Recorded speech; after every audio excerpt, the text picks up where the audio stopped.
Evening all. Welcome back to Beyond the Lane, episode 46. Big up to everybody in the chat. Big up to everybody watching at home. Hope you're all doing well tonight. Please smash the like button. Please subscribe if you haven't. To all of us, would be much appreciated. Look, let's say hello to our guests. Maz, how you doing, buddy? How are you? How you been? Thanks for jumping on. Good evening, Dan. Good evening, Nige. Good evening, Corey. Yeah, all good. All good. Looking forward to what the season's got in store for us once things start really heating up during the Christmas period, right? And the games are coming thick and fast. I think that's when we will know how well we're doing. A bit like what happened in Andrew's first season, right? It's all a bit too smooth right now, isn't it? Yeah. Yeah, thank you for coming on, Maz. And Corey, how you doing, man? Yeah, I'm good, my friend. Thanks for having me on. Yeah, I was actually at the game with my little one on Saturday. And from what I've saw from us in the first half, I was quite disappointed. Second half, we seem to have woken up and actually played some football. So yeah, in all, I think it was a good day for me and my boy. It was his first game. Oh, that's nice. Yeah, I thought you might go. Tickets cheap, were they? Oh, well, I had to sit in the Brighton crowd because it's my aunt's season ticket. Oh. At least it was in the North Stand, so at least it was loud and boisterous. But as a Tottenham supporter, I didn't want to be there. I wanted to be in the South Stand where our boys were. Oh. Thanks for coming on, mate. And Nige, how you doing, man? I'm good, mate. How are you? Big up, Maz. Big up, Corey. Big up, chat. Hope everyone's well. How you doing, Dan? Yeah, I'm all good. Looking forward to the show. Yeah, let's say hello to a few people in the chat. Mark Swift. How you doing, Mark? Thank you for being here. Maz is still drunk. Maz, what's going on? Drunk on life, Mark. Okay. And then we got come on, you Spurs, Marcus. Evening to you, Marcus. Thank you for being here. Cheers, guys. Thank you so much. Look, guys, let's get into that Brighton game. I mean, some people think it was the best performance of the season, and I'm not sure about that, but I'm sure we'll talk about it and work that out. 2-2. The game told us everything about us right now. Progress, yes, but there's still some issues in the team that we need to be sorted. I thought we dominated the ball, controlled the midfield, but we didn't create that clinical chances. That's what we should have been doing. A lot of the ball, a lot of possession. But look, let's get into it. Let's start off with the starting lineup. Let's just get that up on the screen because I just want everybody's take on what they thought about it, and if you guys had any kind of concerns when you saw that lineup, and that's where we're going to start tonight. Let's have a look. Let's get that starting lineup up. There we go. Right. So anybody can take this one first. You happy with the lineup? What did you think, guys? I think it was rather lackluster on the left-hand side. We seem to be really struggling on that left side, even with Udogie back and Odegaard. We really didn't address that situation properly in the transfer market. We went out and spent some big money on some very good players, and one of them just, he wasn't playing. I really wanted to see him, and then he came on in the second half, and we kind of looked a little bit more dangerous with him there. Sorry, it's Xavi. From where I was sitting, obviously I said I was away from our boys. I had to sit in the North Stand with all the Brighton lot, but free tickets to watch a football game, I ain't going to complain. First half, we were very lucky to get that goal back, and that's what changed it around for us in the second half. We looked more clinical in the second half, a little bit more dangerous, quicker passing, kind of put Brighton to bed a little bit there. And I keep saying... Were you happy with that lineup, Corey? Were you happy with that lineup? The lineup, apart from Odegaard and Udogie, yeah, I'd say that's solid for me. I mean, Richarlison seems to be a different player under Frank, to be honest with you. Okay. Anybody else on that lineup? What did you think of Odegaard starting? No, Xavi. I mean, I didn't have majorly strong feelings about the lineup because, we're near enough got most of our first teamers in the squad, aside from Solanke, I guess. But I was when the game. I guess what I'm getting frustrated with is okay, fine, you're playing Odegaard on the left there, but why the hell did you buy Tell, and why did you spend 40 million on him, or 35, or whatever the combined total is of the loan fee and then the purchase fee, 45 million? Well, why bring him in? And if you look at the first half a dozen or so games that we've played so far, he's featured once and he's rubbish. And I just think that I would have hoped that Frank, when he came in, would have said no to someone like Tell, especially if he's not too sure on him. And if the club persuaded him, look, Bain has done us a favour. We said we'll buy him. We see potential in him and stuff like that. That he can stand up for his beliefs and say, I don't know the player, I don't want him, but he didn't. So my first thought when I saw that lineup was, why isn't Tell in the team? You paid big money for him. Why isn't he starting? You've omitted him from your Champions League squad. Surely these are the games in which you're going to play him in, and he didn't. He's playing Odegaard. Aside from that, I just think we're in big trouble when you're relying on Bergvall to play that number 10 role, because he's the boy, as well as he's done, and the potential is there for him. He's not the answer in the Premier League. He just isn't. And Frank needs time to coach him, to improve him. But you can't be relying on the Odegaards and the Bergvalls and the Tells to do it for us. And that's what I see when I see that starting lineup. I just see sort of failures in transfer policy, I'm not saying this is Frank's fault, but from the club and Ange previously, and disappointing that we haven't addressed certainly the left hand side of the pitch, knowing that typical Spurs, right, knowing that Son was going to be effing off, knowing that Odegaard last season wasn't the ticket and neither was Tell, and we didn't, and that Solomon's probably unlikely never going to play for the club. I think it's a big mistake. It's just such a big mistake, and so that's what I thought when I saw the lineup, if I'm honest with you.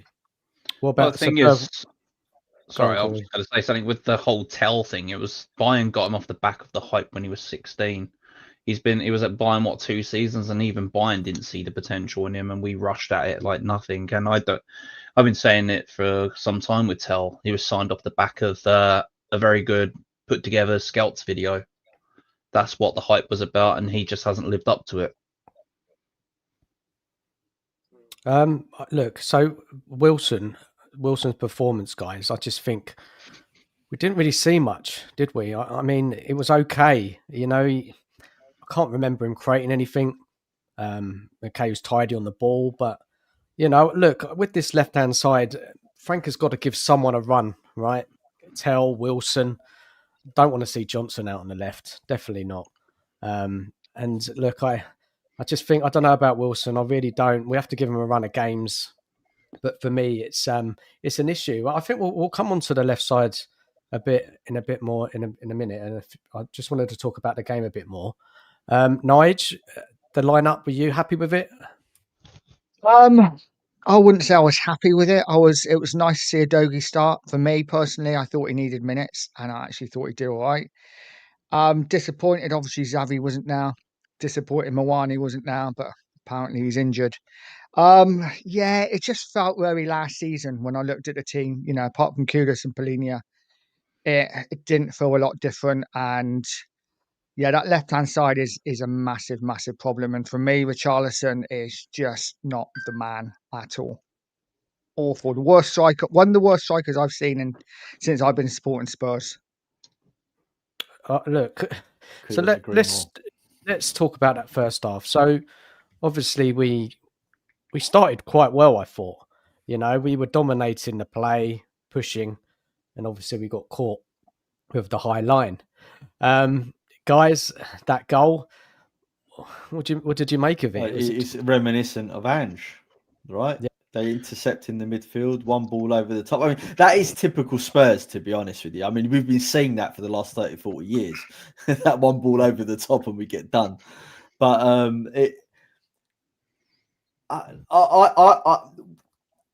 I didn't think we started well. Yes, we had possession, but I didn't see anything showing me that we were a real threat when we were going forward. Every team that's come up against us so far has sort of started doubling up now on Kudus, and bless him, you know, the boy puts in a shift and never stops. You know, he's always trying to do something. But when he's your only creative player really going forward, you then start forcing him, he's always trying to force himself to make something happen. And I think when the players forcing themselves to make it happen rather than just playing their game and playing football, that's when you still almost start seeing chinks in their armor. The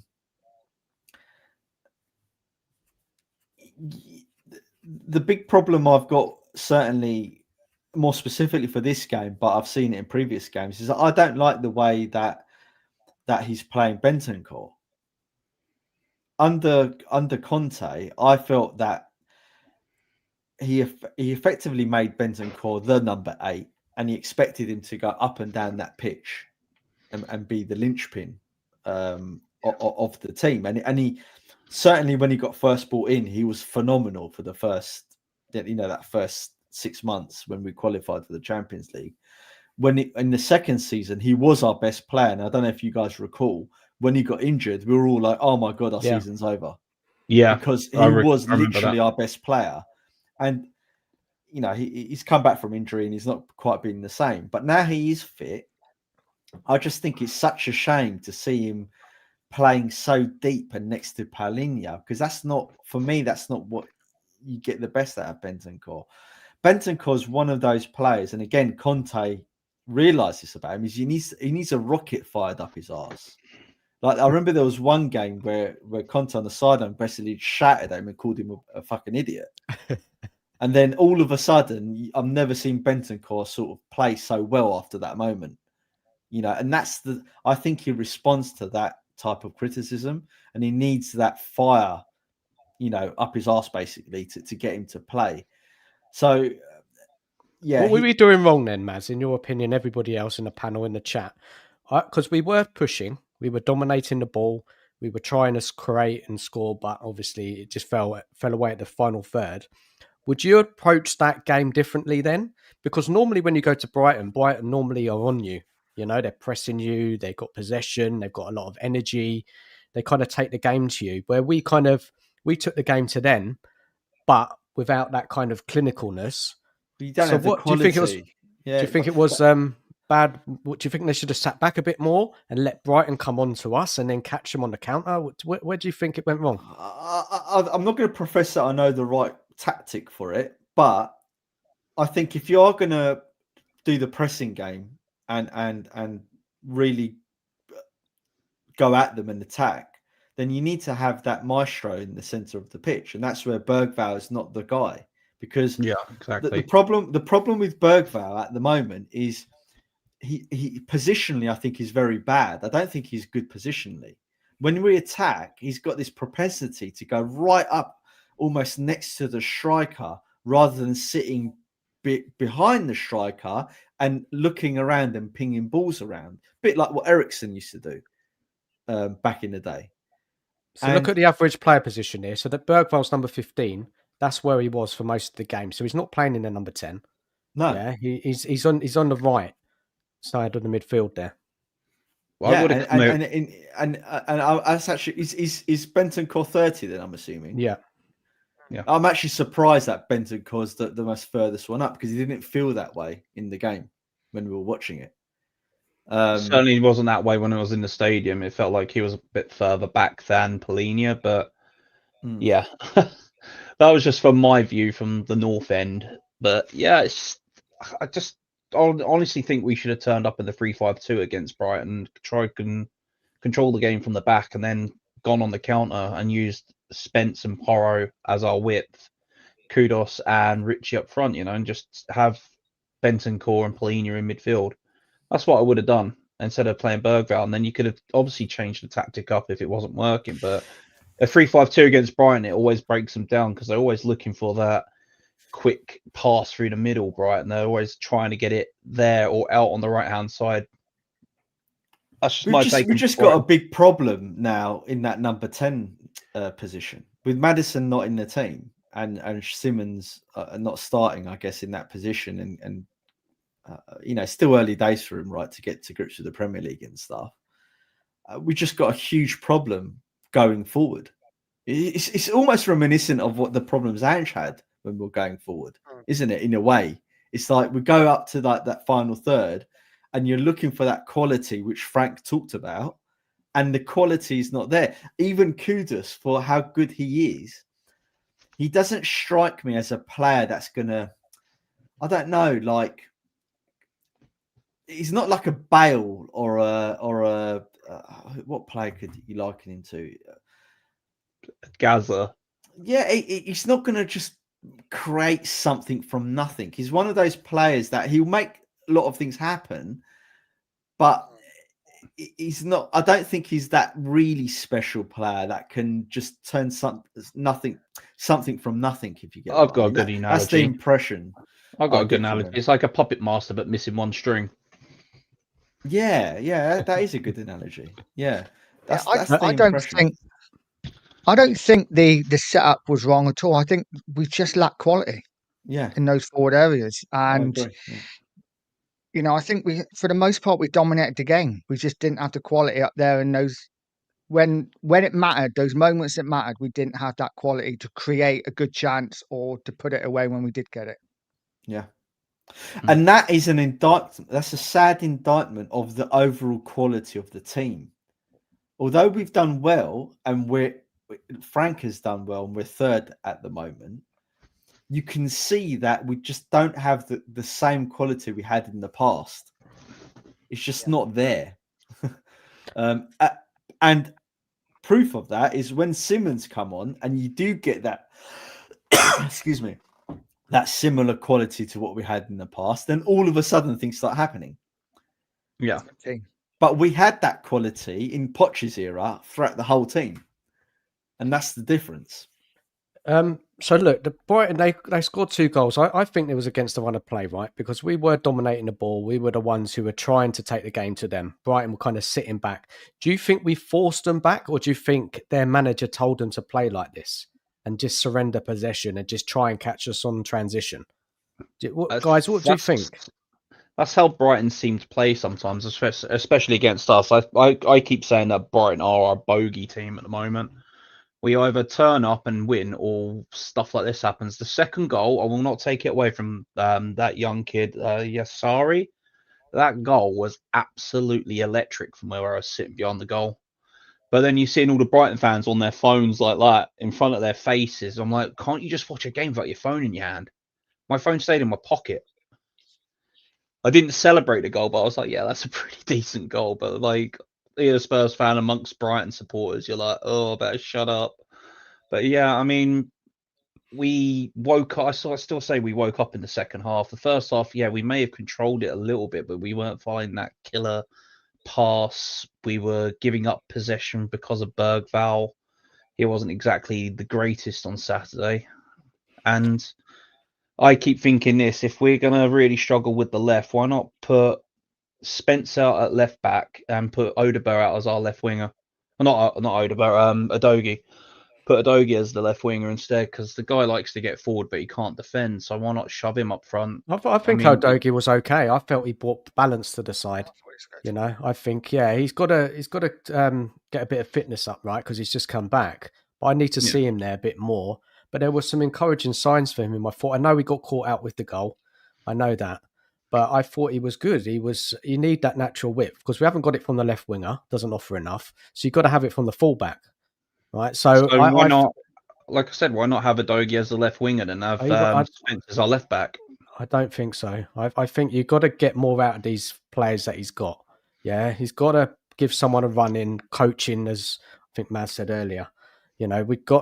These players have got to perform, right? Until we can get to January and then hopefully sign a left-sided winger. You've got to give Wilson time. You're right, Dan. If he needs to stick to one player and just say, right, you're going to play every game on the left and make that position. He needs to do that, because I think the more you rotate that position, I think the worse it's going to get, if I'm honest. Or not the worse it's going to get. We're just not going to see any improvement on that side of the pitch. I was so frustrated, right, guys, because, we were 2-0 down, right? And has in the chat, you said this, you think this was our best performance under Frank. Just tell us why. I don't understand it. I heard this. I know a lot of people were ecstatic that they felt that second half, because we battled back to get the draw, was an amazing performance. I didn't see it that way. What I saw is things only started happening when Simmons came on the pitch. Exactly. And really, he's the only guy. I think he took a couple of shots. And apart from that, I don't remember much of us doing anything. We didn't create clear-cut chances, guys. That's the problem. We didn't. So why is that our best performance? Or, where was the clear-cut chances? Where was us peppering their goal? I think Richarlison had a couple of opportunities where, he's meant to be this amazing header of the ball, and he didn't really trouble the keeper to any great degree. There wasn't really that many decently put balls into the box for Richarlison. No. So again, it comes down to the lack of what we've got. I mean, you can't put in a couple of good balls, didn't he? Porro and Kudos put in one good ball. Richarlison didn't. And if you listen to what Frank said after the game, he talked about Richarlison and that, he needs to do better. He said it in a nice way, but he's basically telling him the balls are there to him to head in or get on the end. I agree with Nige. Richarlison has got to be one of the worst strikers, football players I've seen at Spurs in a very, very long time.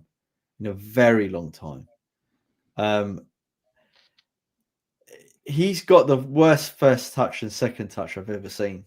He's not good enough. He's not good enough, really not. No. But then Solanke's not much better. You see, I don't rate Solanke either. I'm willing to give him a chance. I'm willing to give him a chance. It's not like get out of my club type, player. Whereas Richarlison, I do feel that strongly about. I just don't want him at Spurs because I think he's antithetical to what we are as a club. I've got to go to Nita's comment there. Last season under Ange, we would have capitulated that game and absolutely folded. We would have lost 3-4-0. To actually have a manager in that understands tactics and gets something out of players, yeah, I love the fact that Frank's here.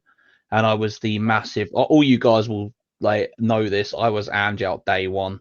So I never liked the guy, never rated the guy. Thanks for a nice trophy for the first one, and God knows how long, 17 years. Cheers, mate. See you later. Get out the club. I'm not really putting this on. No, sorry, I think that's why I was going to say. I think this is why, as a fan base, maybe a lot of us saw it as a really good performance Saturday, because we are so used over certainly last year, us going behind and capitulating, doing nothing, not looking like getting back into a game. Well, we actually saw something, 2-0 down. And I don't know about you guys, but even when we were 2-0 down, I didn't feel that concerned, because I thought Brighton have done nothing. Yet, for some reason, maybe it's because I knew Xavi was on the bench. I knew we had options for a change, but I just wasn't as concerned as I was under Ange. Yeah, I wasn't. I agree with you, Nige. I wasn't concerned. I didn't think it was a bad performance by any means. I was more frustrated with the individual players and the lack of depth in some key positions that we should have addressed and we didn't address. Performance, though, Maz. Where was it breaking down on the pitch for you? Was it that I number think 10, the left wing quality up front? It is the number 10. I think Bergvall didn't help at all in that respect. I think positionally he was really poor throughout the whole game. He tried hard. He was tenacious. He's busy. He gets around. He's not a lazy player by any means. But Bergvall and you're right, what you said, Dan, and on that left side, nothing was happening. And all that does is he just puts kudos, and to be fair for Richie as well, it puts them under an enormous pressure to make things happen. And that is what I saw really in that second half, until Simmons came on, and all of a sudden we looked just a much better team when he came on, because all of a sudden you're getting different passing. Brighton started defending differently because you have a player like Simmons on the pitch. That's when things started happening. But for me, that's worrying. I guess because of that fact, I didn't see it as positively as what other people saw it. Because I was just so frustrated. To be honest, guys, I was so frustrated with that game. I'm like a bit like Nige. I thought we could come back because I didn't think Brighton were playing well. I just thought we just need to create better chances. And obviously the goals came in the second half, but it was hard work.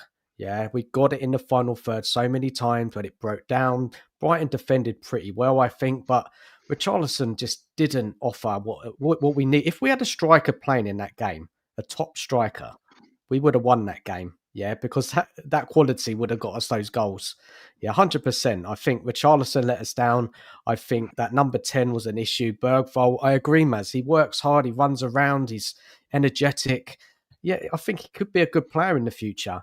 But he wasn't creating clear-cut chances. He wasn't putting through balls through. He wasn't scoring or getting into the box to score. He didn't create those goal-scoring opportunities in my eyes. So what was he really doing? And the left-hand side, nothing happened really, other than Doggy got into the box, didn't he? But it's again final ball, and the clear-cut chances, there wasn't any really. Xavi had a couple of shots, 3 shots he had actually when he came on. He did okay, but Richarlison had a chance, hit the side netting. There was a header where Kudos put a lovely ball in, but it hit Richarlison's hand. Other than that, guys, Kudos late on near the end of the game, he had a shot which kind of deflected over for a corner. We didn't create enough quality chances. Yeah, and for me, it's a problem. I'm going to say I'm going to say this for the last 2, maybe 3 years, we still can't seem to beat the low block. Brighton do sit deep when they defend, and they defend in numbers. The low block works for Brighton and they counter. With us, we've been struggling for close to 3, maybe 4 seasons with this low block issue. Yeah, but you know, quality. Corey, you know why Poch was so successful? It's because he had players that could shoot from outside the box. Exactly. We haven't got anyone really. You had Ericsson, you had Dele Alli, you had Kane, you had Son. He had basically 5 players that could score from outside the box and take shots. And each of them had individual skill that could beat their men, so we just don't have that anymore. Even who would it be? Xavi and Maddison as the 2 players, and it shouldn't really be that way, right? We should have the wingers should be able to shoot from outside the box. So if you can't make anything happen by penetrating in the box or going out wide and crossing in, you have to start saying to the players, right, take your 20, 25-yard shot, see what happens. But no one did that. Not one. I can't remember one shot from outside the box. Now, what does that tell you as a team with confidence or lack of confidence? Why aren't these players taking shots from outside the box? I think they don't want to let the manager down. Well, Xavi did, didn't he, when he came on? He did it. He did it. And that's where I think Frank. I mean, you can't blame Frank for this. I don't think any of this is Frank's fault, by the way.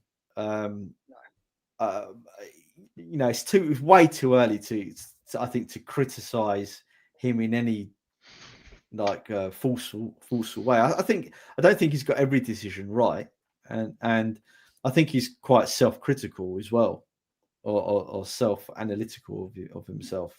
Maz, if we could go to Haz's comment in the chat. Let's go to Haz's comment in the chat. He says, all previous games this season under Frank, we've looked disjointed. Against Brighton, we looked like a team was clicking and connecting. We weren't creating chances, but due to lesser quality. I just think that's a contradiction in terms. How can you click and connect and not create chances? Exactly. Clicking and connecting by passing it side to side. I mean, like, surely you click and connect to advance the ball and create a chance, right? This is why I don't understand why everyone thinks we played well, because the only player that did anything creative was Xavi when he came on. Apart from that, nothing happened of note. Kudos. Did Frank get the game plan wrong then, Maz? Should he have played a little bit more deeper and drawn Brighton on a bit, or do you think the game plan was right? I'm not sure you can play that way when you've got Odegaard and Richarlison and Bergvall. Do you have to dominate the ball? Do you have to? You haven't got who's the runner apart from Kudos? Who's the runner? Bergvall, we can run, I guess. No, but he's not. I don't know. Maybe I'm maybe I'm just expecting too much there. Maybe City, I'm just thinking, Maz, against City, we pressed at certain times. Yeah. We sat deep at certain times. It was a bit of a mix, wasn't it? Yeah. Yes, but then you had Sarr playing the game of his life. We had some pace, didn't we? We had Johnson up there with some pace, and we had runners. Whereas against Brighton, we didn't. For me, you know what? I'm really disappointed with the two central. I'm really disappointed with Polinia and Bentancur. Not because of the way they played, because I thought they played pretty well. But for me, and listen, I love Bergvall. I think he's a top player. I think he's going to be a top talent and a good player in the years to come. But you would think these two really experienced players would just grab him, because for me, Bergvall was everywhere and nowhere, if you know what I mean. Yeah, he wanted to be everywhere, involved in everything, and I just wanted one of them to grab him and say, "Calm the fuck down." The second goal was a prime example. Tried getting it on the right hand side and just tried to hoofing it clear instead of just being calm. I would have liked one of the central midfielders just to have a word. I mean, maybe they did, but I just think they need to do that a bit more often, especially with any young player, really. Yeah, well, with the experience those two have between them, these younger kids should be looking up to them, really, shouldn't they? Especially with Polinia, he is a top quality midfielder. I wanted him 2 seasons ago before he went to Bayern, but who are you going to choose? I don't think he was a problem. He was doing his job, right? Polinia, he was. Wait a minute, how many trophies has Polinia won in his career? Can't remember. One? None? Really? Unless he got one under Bayern, but he didn't play much, did he? No. So really, the player that the midfielder should be looking at is Bentancur, because he won stuff at Juve, and he's come to Spurs and he's won a trophy with Spurs. So, but this is what I mean. This is why you need bring back Conte, right? You need a manager to fire a rocket up Bentancur's arse and say, "Oi, you're much better than this. If you're not going to pull your finger out, you're out of the team." Which is what Conte did, and he got the best out of him. He's that type of player. And if you remember, the ground that Bentancur used to cover up and down the pitch during that time was just immense. He was the definition of a box-to-box during that period. But maybe he hasn't got it anymore. Maybe he's not going to be that player. The injuries really affected his game plan. But, I mean, and I can vouch for an ACL rupture or even that. It's the most horrendous thing to try and come back from. Guys, because we did dominate the ball, right? We did dominate the territory. We had Brighton pinned in that, especially in that second half. So I think when we play games like that, especially away from home, when we're dominating that much, we must win the game, right? I think we must win the game. And that's for me, which was disappointing that we didn't win that game. I think it was 2 points dropped. Yeah, because we had the territory, we had the domination. We're going to their ground, right? And I was so frustrated, really, really frustrated with that performance, guys. And I know the quality with Richarlison and left, and I get all that. But I don't know. I'm just left frustrated. I hope that the attacking third does improve. And we need to see Xavi in there. Frank's got to work it out, hasn't he, guys? He has got to work it out, because I feel throughout the whole season, we've struggled to create clear-cut chances. If you think of all the games we've played, yes, we've got some good results. Yeah, but I just think that attacking third is work in progress, and I don't know what the solutions are right now. Sorry, Psycho Teacher just made me laugh at his comment. Paulina. Is that right? Paulina. Not Paulina. Felinia. There we go. But like after the game, guys, a lot of Spurs fans was kind of so proud of the performance and so happy, and I just didn't get it. I thought we were disappointed, but we didn't win. Yeah, we should have won that game with the domination we had of the football. When you dominate games away from home like that, you've got to be winning that game. I hope, obviously, it's early in Frank's time. I know, things hopefully will get better, and we will turn those kind of performances into wins. But guys, I think I agree with you, Dan, but I just don't think we've got the quality to do it. You got generational Werner 3.0 on the bench who's never going to win you a game of football, right?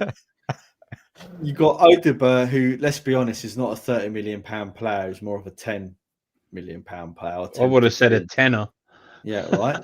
You got Bergvall, who I think has got massive potential. He looks a really good player. Certainly, if he gets developed right and doesn't get injured and stuff, he can turn into a player. But it's just too early for him, I think. You got Richarlison, who's one of the worst strikers we've seen at Spurs for a very, very long time. You got Solanke.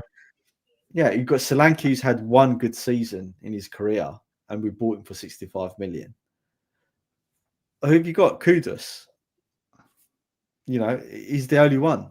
And that, I mean, you got Kulusevski, I think, would make a big difference to our team if he was in the team now, but he's not. He's injured, unfortunately. And I've always said with Kulusevski, he was always the least of our problems. A lot of people used to moan about him, but we had so many other problems on the pitch. You're like, well, this is the least of our problems out of the squad we had. I've never really and you've got Maddison, who, let's face it, I'm sorry to say this, but he's finished. The guy's going to be 30 years old by the time he comes back, I think, right? He's had a major injury. He always gets injured. I can't see him coming back into the team and then being that player. And by then, we're going to be a year down the line anyway. They should rename himself the Darren Anderton with how much he's been on the recovery bench. Unless sorry, Dan, I'll just finish off. Sorry, I know I'm babbling on. Unless Xavi comes in, takes up that 10 spot and really starts elevating the players around him and really making things happen, I just think we're going to struggle. And that's not Frank's fault. And obviously we've got Mawani, so let's hope Mawani comes in and he becomes a dog's dangoolies. And so what was it formation wise? Because Frank plays this 4-3-3. Is he better off playing like a 4-2-1-3? When you have a number 10 behind the forwards, because if you look at the player positioning, and I'll bring it up again because I think it's quite key to why we were struggling. Let me get it up on the screen here. Look, we have nobody in that number 10 position throughout the game creating anything. Everything is coming from the from the width. And I think someone made a comment in the chat. Frank wants us to put crosses in the box, overlapping fullbacks, wingers attacking their fullbacks, creating chances, getting balls in the box time and time again. But problem is you just haven't got that quality finisher up there. So Richarlison can easily get bullied and marked out the game. So, and then you've got no runners into the box. We really did struggle to create those chances. And Brighton did defend quite well, I felt. I did think they did their job. And look, in the end, we found a way. But it was a struggle. Massive struggle, guys. Words, but I do think we got to try and take some positives from it. Like I say, last season we went there 2-0 up and got demolished in the second half, lost 3-2. I think after 40 minutes, if you had said to me, you're going to draw this 2-2, I'd be like, thank you very much. Yes, on another day we could have won it. But I think it's like it's been said, we just haven't got the quality at the moment. We just haven't got the quality. So I think we're going to see a lot of games like this away from home when we are playing with a midfield three that haven't got a lot of creativity. Because I just think it's the way we're going to play. But we spent 800 million quid in the last 5 years, right? I know, it's nuts. So, and this is why it's not that I agree with you. If you took it in isolation, you take positives out of it. But the fact is, under Levy's stewardship, we spent £700 to £800 million. We blew £400 million that on Ange, Right? Yes, he won us a cup, but he left us as one of the worst squads we've seen in a long time at Spurs. And now we're now in this situation, and I'm not, like I said, I'm going to reiterate, I'm not blaming this on Frank. I think Frank's doing very well. I love the way he speaks. I love how analytical he is. I love how positive he is when he speaks as well. You can just tell he's a great football man. coach. He is Yeah, a football man. This is the definition of a good manager, when they're out on the touchline, the technical area, barking at their players, writing down notes throughout the whole of the game. That's what I want to see my manager doing. For 2 seasons, I did not see Ange once really give commands from his technical box, telling the players what to do. He walked around with his hands in his pocket, looking down at the floor. And I went to a match with Rich C. It was the Southampton game last year, just after the first protest, if I remember correctly, or something like that. Walking around with his hands in his pocket. The team's winning, but the stadium was quiet. The match was poor. Solanke was poor. A lot of poor performances, and we only just beat a very average Southampton team. And Frank has come in. Jimmy in the chat says, how much money was wasted though, Maz? I would say a lot of it was wasted, because if you think at the start, before we spent that £700 million, we got to the Champions League final, and if you fast forward to the end of that spend, have we got a better team or squad versus what we had under Poch? I would say absolutely not. We're nowhere near what Poch had. Nowhere near. No chance. But do we have good players? Yeah, we've got Van der Ven, we've got Romero, we've got, Spence and all that sort of stuff. Yeah, we've got good players. Doesn't mean overall the squad is much better than what we had before. That's the point I'm trying to make. I feel like we've been let down by transfer windows past with other managers. I think after Pochettino, the only real manager to get something of quality through probably was Conte. Had a style of play that I liked, wasn't backed, called out the club and left.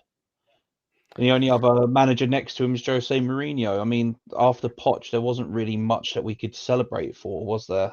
Mourinho sacked a week before a cup final, had to work with what was left over. Conte come in, called out the club, and after what Conte said, it woke a lot of fans up, but he still got us to the Champions League with a really shite squad. After Conte got us there, we should have gone, right, you're off the books. I don't care, rip your contract up. If we don't make any money from you, just rip the contracts up, get them out. I was saying that for ages. There was about 6 players back in the Conte era. I wish they just ripped the contract up.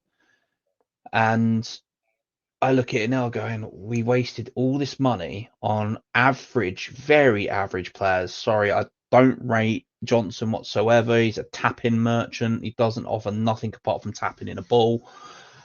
We've got bang average Solomon. We've got all this crap on the left, stacking up on players on the right, and we've got no real balance on both sides. It's just shocking how this is. So what do we do then? Let's look at the 2 key areas, right? I want to go on and talk about what Frank had to say after the game in a minute. The left side, I know we talked about it briefly. What does Frank do now? Do we play Solanke when he's fit? And hopefully he can give us more than Richarlison? Left, guys, what are we doing here? What is Frank going to do?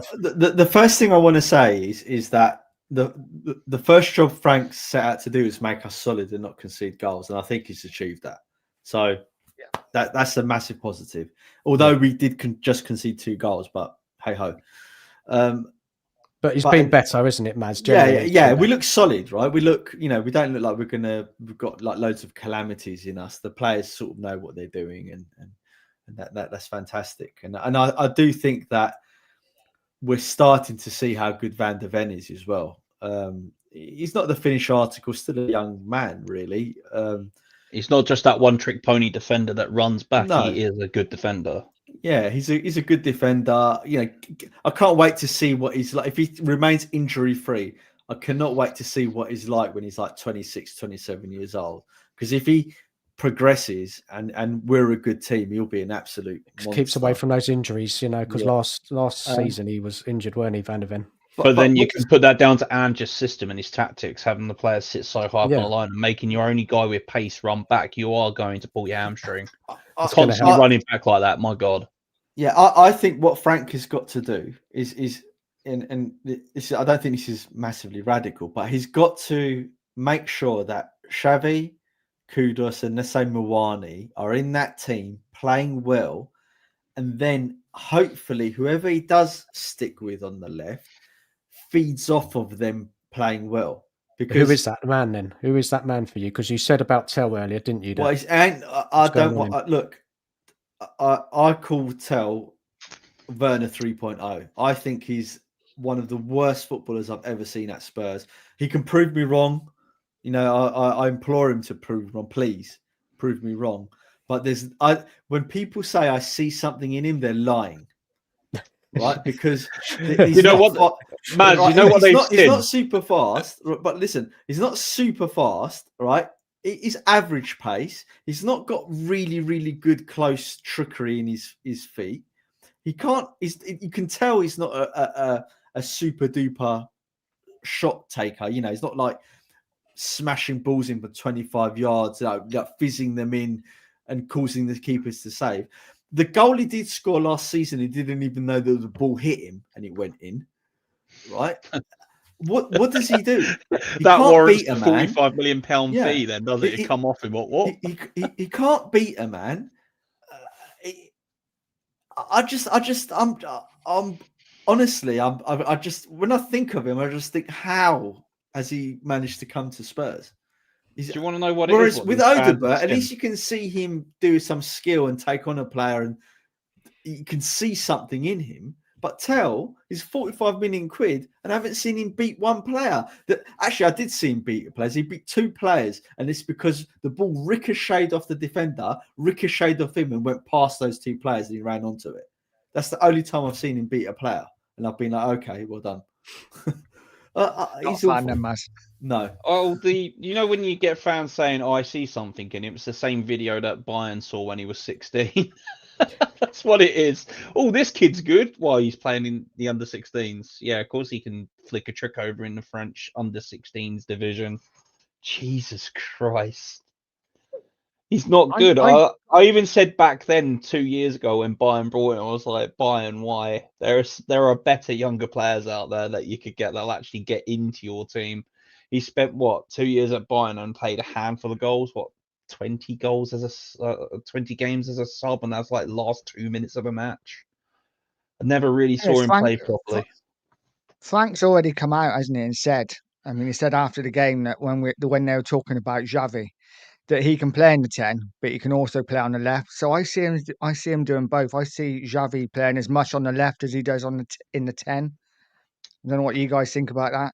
What kind of give him the free roll? Give him like the free roll. You're on the left, but I want you to own that that part of the pitch and left, and then drift in, or do you just want it to be going down that left wing all the time? Because if that's what Frank wants him to do, be on the left wing, drift in every now and then, or use himself as pace to bring in a ball, then yeah, I can see that happening. But I want Xavi in the middle. That is where he plays his best football. He's played equally on the left and the centre throughout his career, and I think his stats show that he does sort of equally well on both sides. However, I've seen quite a lot of Xavi throughout his career. Because of his appearance, he always stood out as a player, and obviously he's a good player as well. And I want to see him in the middle because I think he's more devastating in that position, and that's the position we need the most. As important as the left side is for us. You also got to look at some of these players that are injured, like Kulu. I mean, I know he's not the greatest, but he's got to sit there and think, hell, damn, this kid's come in. He's a lot better than me. I've probably got up my game, or Tottenham are going to sell me, and I'm really hoping, right, thank you, Kulu, thanks for what you've done, mate, but you've been injured too much. You're just about as average as most of the other players that have been brought in under the last tenure of this ownership. Some of these players that are brought in under this last ownership, they need to really address and sell on the cheap and get them off the books, and then go out and reinvest some of this money into new, younger, hungrier players that actually offer something. I've got to look at like transfer windows past. got Solomon on the cheap. You got Tell and Odeberg and all these very average players coming into our club, and we shouldn't be looking at the players that have gone down with their clubs or the very average. We should be looking at just a level underneath Kane or just the same level as Kane. But I know we can't attract those kind of players because of the way we played for the last 2 years. Now we've finally got a very good manager in, we might actually start attracting some of these better players. I just want to respond to, is it AK Shegs? We're saying, we're being negative. But no, we're analysing the game, right? And we're trying to make sense of what we saw. I mean, overall, it's been a great start to the season. So I'm not sure why he thinks we're being negative. We're not criticising Frank or the players, apart from the players that deserve criticism, which haven't done anything in a Spurs shirt yet. This is what we do, man. We analyse the games, because I was disappointed that we didn't win the game with all that dominance of the ball. I would say 2 points dropped. It is 2 points dropped. And basically what we were talking about is, what is Frank going to do with that left and the striker position? We got 3 forwards: Mawani, Richarlison, Solanke.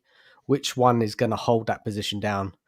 I think Mawani's a shoo-in, Dan, to be fair. I mean, like, you don't have to see much of him to know that he's a much more competent forward than Solanke and Richarlison. You could stitch them two together and they still wouldn't make a left foot of what Mawani is. Yeah. So let's just. I think the shining the real positive. Are you writing him all off? Because I want to see him in Frank's system. I want to got to give the guy a bit of time. I didn't want him when we signed him. He's such a bang. We've got him. He's not going anywhere, is he? We need to use him. When you say writing him off, what is there? What made you think that he was on to begin with? Well, before he came to us, he had a good season, so he might be able to find that form back. But you don't make a decision on one good season. I'm just thinking of solutions. I don't listen, guys. I think we need a top striker at the club. But what I'm thinking is, what is Frank going to do? I'm not saying that you're the Solanke's biggest fan or anything like that, Dan. All I'm saying is that, unfortunately for Solanke, is we bought him for big money based off the fact that he had one good season effectively at to release the Cherries, right? So it's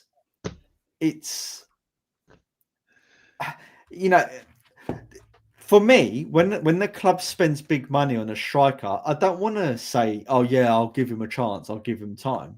Sorry, mate, you come in and you got to start scoring goals. Like Chelsea, when they buy their strikers and they don't score, they don't hold on to them for the next 5 seasons hoping that they're going to score. They give them a season. Yeah, but did we see a lot of these players fail under Ange, though, Mass? This is the thing, isn't it? Yeah, Ange's system did get the best out of Solanke. I don't think so. No, granted, and I think that's a point well made. And off that fact and the fact that he's been injured, yeah, of course you can't just write him off. But I think I've seen enough of Solanke over the years to know that he's never going to be the player that we need at Spurs. If he can manage to get 10, 11, 12 goals in the season, for Solanke, that's a good season, right? Yeah. And then I'll add to your point there, Maz. There's a reason why Chelsea and Liverpool let both those teams let that guy go. He's had one good season in 10 years of being a professional. I'm sorry, the guy just isn't that great. Who? He isn't. Solanke just isn't that great. We've probably got you better in the youth team that we've probably chucked out on loan. I'm just saying. I've never rated Solanke. There's a reason why both Liverpool, Chelsea binned him off. Listen, I'm not Solanke's biggest fan, but I do think it's a bit harsh to say that Chelsea binned him off. Chelsea also binned off Salah and, De Bruyne. They did okay. But listen, I agree. Look, Solanke's not the answer, is he? And let's be fair. Mawani's only here for this season. Next season, I'd like to see Richarlison and Solanke sold, and I want us to freshen up that strike force totally. But for now, I want to see Mawani. That's what he's been. But Nige, you know what the problem is with the example you gave, right? Yeah, is that when they binned off those players went on to their next club and performed. Whereas when they binned off Solanke, he was still crap. Well, look, we're hoping. They binned him off and he went to Holland and he was shit in Holland. So with Solanke, we're only hoping that he can give us something because we need to score goals. If we want to do anything this season, we need goals. We need them don't from need a somewhere. new goalkeeper. Gordon.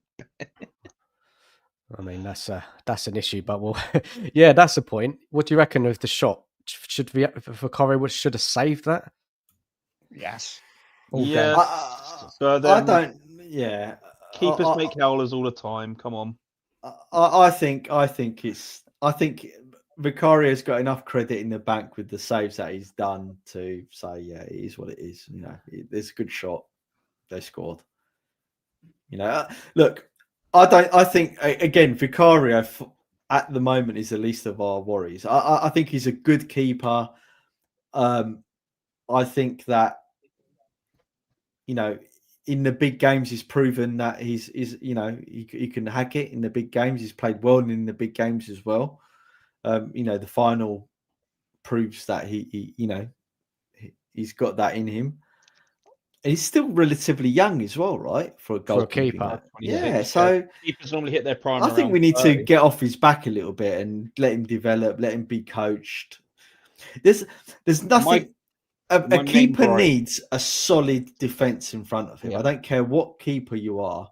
If you've got a solid defense in front of you with confidence, you know, with the players know what they're doing, that is, you know, for them, 9/10 of the law. If you get what I mean, that's what gives them confidence.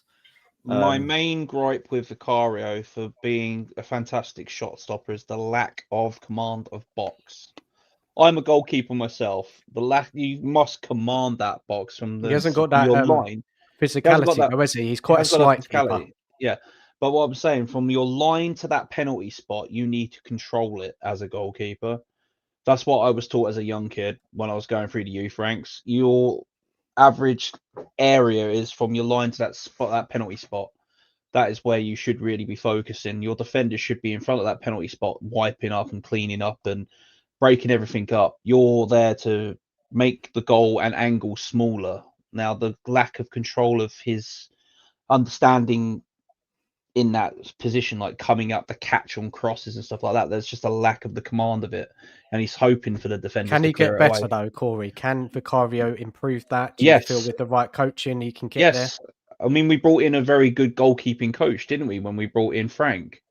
So we've now got that very good goalkeeping coach that can maybe unearth this missing piece of Vicario's game that we all can see from a mile off. Yes, he's a fantastic shot stopper. He's like the old-fashioned goalkeeper. You defend your line, you make a save. I can't take any of this new nonsense goalkeeper crap. As an old-fashioned goalkeeper myself, I want to keep the ball out the net. I don't want to be playing with my feet. You're going to pass me the ball, I'm going to hoof it up the pitch. That's me as a goalkeeper. And the positive is that Vicario did do that game, right? He did. He didn't hold on to the ball. He hoofed it when he needed to hoof it. I like that, and that's a positive from the game. I did notice that. I thought when I wanted him to get rid of the ball, he got rid of the ball. Whereas under Ange, you know that he would have held on to it and looked sideways to see if he could pass it. Maybe it's just because I'm an old school purist goalkeeper. You know, I was brought up in a very old fashioned way when I was going through the youth ranks. Literally, like if you haven't got a pass on, you put it out into midfield or put it up into your opposition's box. If you can kick through the ball, get rid of it out of your 6-yard area.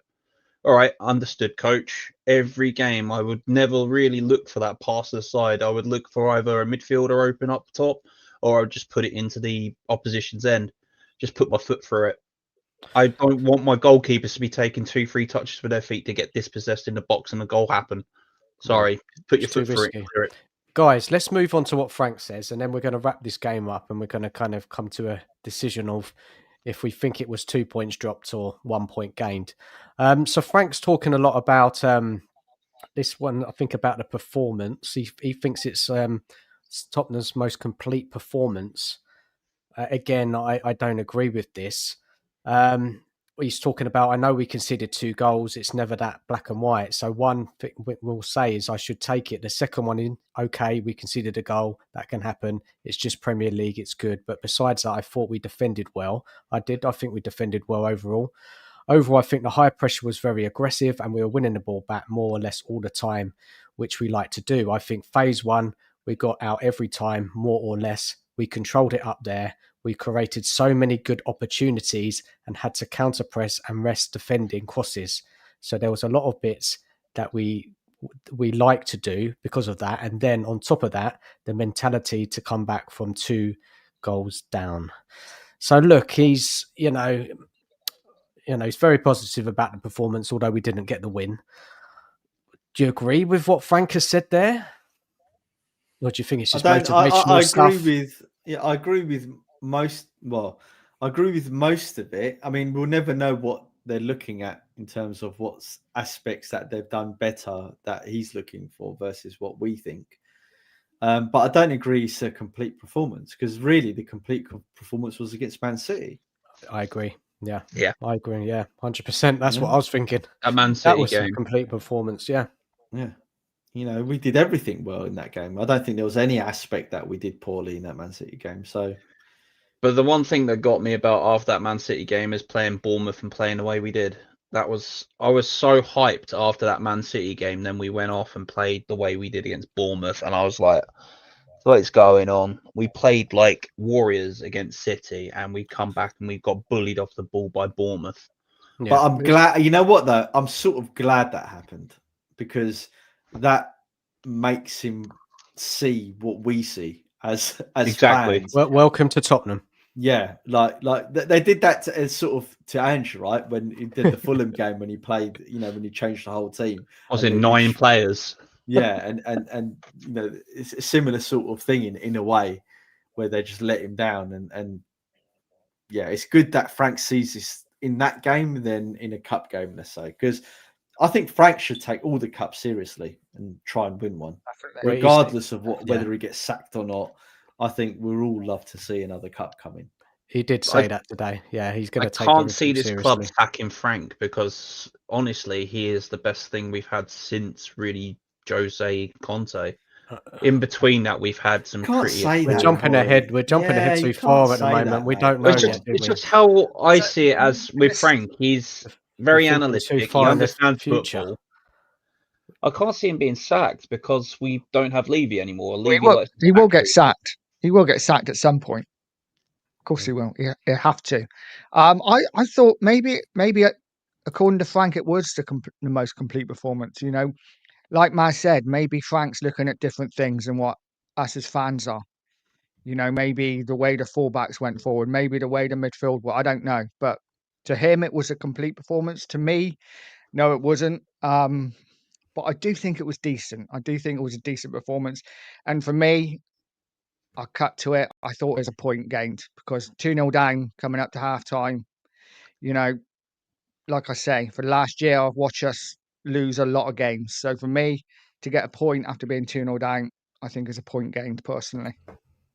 But I will add to that though, like the 2 seasons under Ange, we would go off and lose games if we were that far behind 2, 3, 4, 5-0.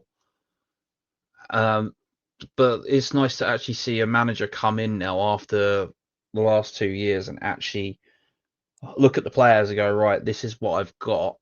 I know I need to work with this, but this is my tactics. This is my system. I understand football to a degree that other managers are on the same level with me and in the Premier League. I just feel like the last 2 years we was had by a very good salesman, but not a very good manager. He was a very good con man, believing he was a good manager. It's all well and good winning your trophies with Celtic. Corey, you keep going back to Ange, man. He's yeah, you got to move on from him, man. Then he's not our problem anymore, man. Honestly. Oh, he's not in Forest now. He's not in Forest. I get it, Corey, because he's haunted us from last season, man. That was it's hard to get rid of him from your mind after, Daddy, did you watch his face there when they lost 3-2 to, was it Swansea? Did you see him on the sideline? It hurt. It actually hurt me a little bit. I was like, God, I can remember that. But it was nice to see. Let's go on to what he said about the 20 and 30%. Let me just bring that up. Nige, could you deal with this one? I've just got to pop away a second. Let me just get this on the screen. Hold on, here we go. Can you see that, guys? Yeah. Have a read of that. This is what Frank has got a history of, obviously improving players. He's done it at Brentford. I don't know if you can get even 5% more out of a Richarlison, to be honest. But look, crack on to that one, and I'll be back in a sec. Yeah, no worries, mate. Guys, give it a read. What do you think? I think as a I'm not a coach, but let's say as a manager and a leader in my previous life, you got to give your players confidence and give them the mindset that they will improve under his management and leadership. Even if you think that some of them won't improve, you've got to tell them that they will improve and drum that into them. And then obviously it's up to then his coaching team to make that happen. Reverse psychology, isn't it? If the players aren't great, you got to still tell them, look, mate, you still got a chance here. Yeah, you got to just say to them, your ceiling's high, and fill them with confidence and belief that they can do it. I mean, let's be honest. If you remember when Jose came in, I didn't think that Jose was going to make Harry Kane take another step up in his career, and Son as well. When all of a sudden he got those two firing on all cylinders. Could put that down to the Jose effect. Wherever he's been, he's won apart from with us, and he was close to winning, but got sacked for not prioritising the game against Southampton and not thinking about the league.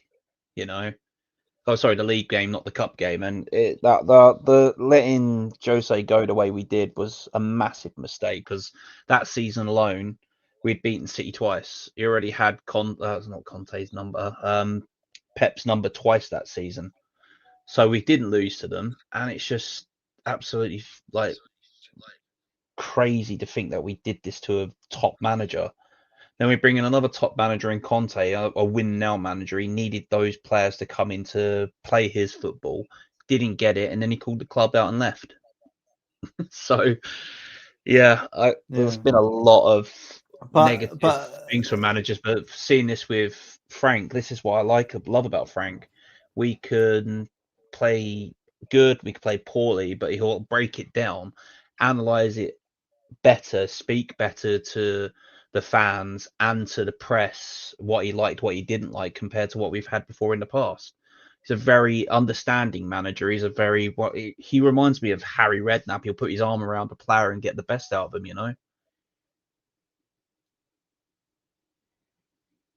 Yeah. No, I agree. I mean, I love Frank so far. I think he's doing everything right. I'm not sure whether he's going to be able to get an extra 5 or 10% out of the likes of Richarlison, though. But guys, we will see. Is there anyone else in the side that you think maybe he could get better off? I think Sarr has started pretty well under Frank. Look, Frank is a good coach, but it's whether he translates that to doing the same things he done at Brentford at Tottenham, right? But so far, he's added structure to the team. Like Sarr is playing better.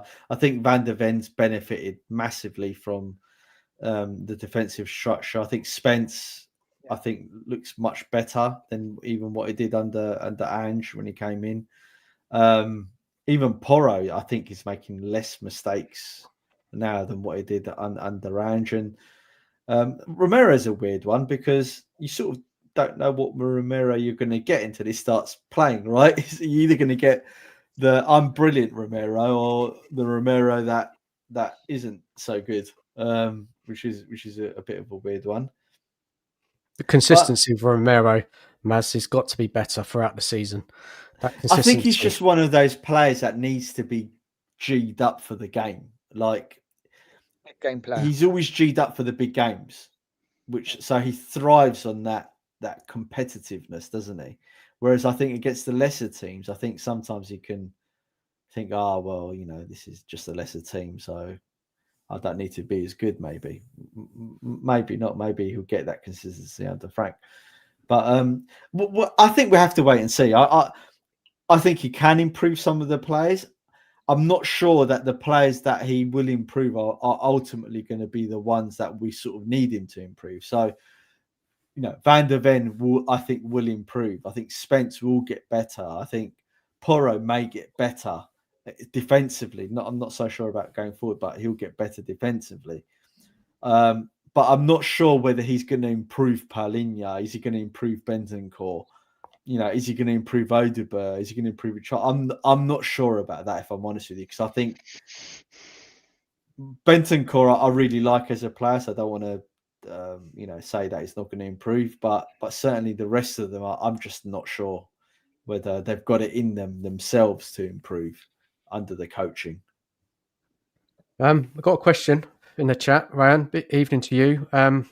Do you think Frank should prioritise Porro and the doggies' attacking qualities over Spence's defensive qualities? Guys, what do you think about that?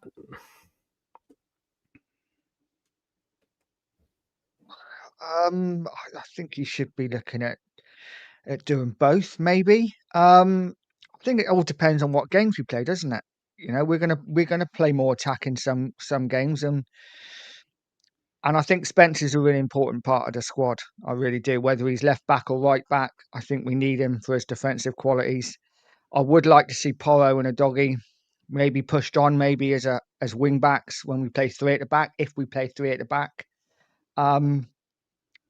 But I can't see him doing that if Tottenham are playing a flat back four, to be honest. I think Frank likes his structure, and I can't see him letting fullbacks bomb forward all the time. I don't know. I might be wrong, but yeah, I don't know. Difficult question.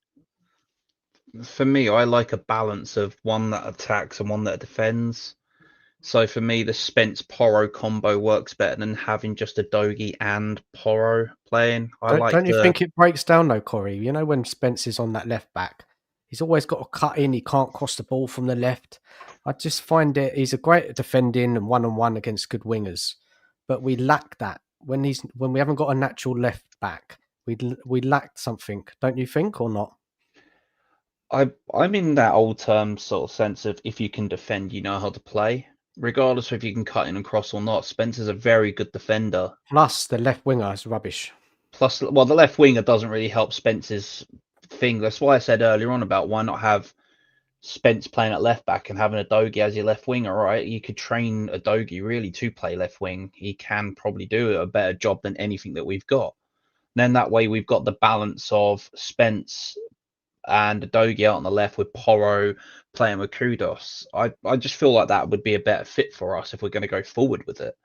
I've been saying it to quite a few of my friends, and they've been saying I'm crazy for that idea. But I was like, why not give it a try? It can't be any better or any worse than what we have. What would you do, Corey? Say that again.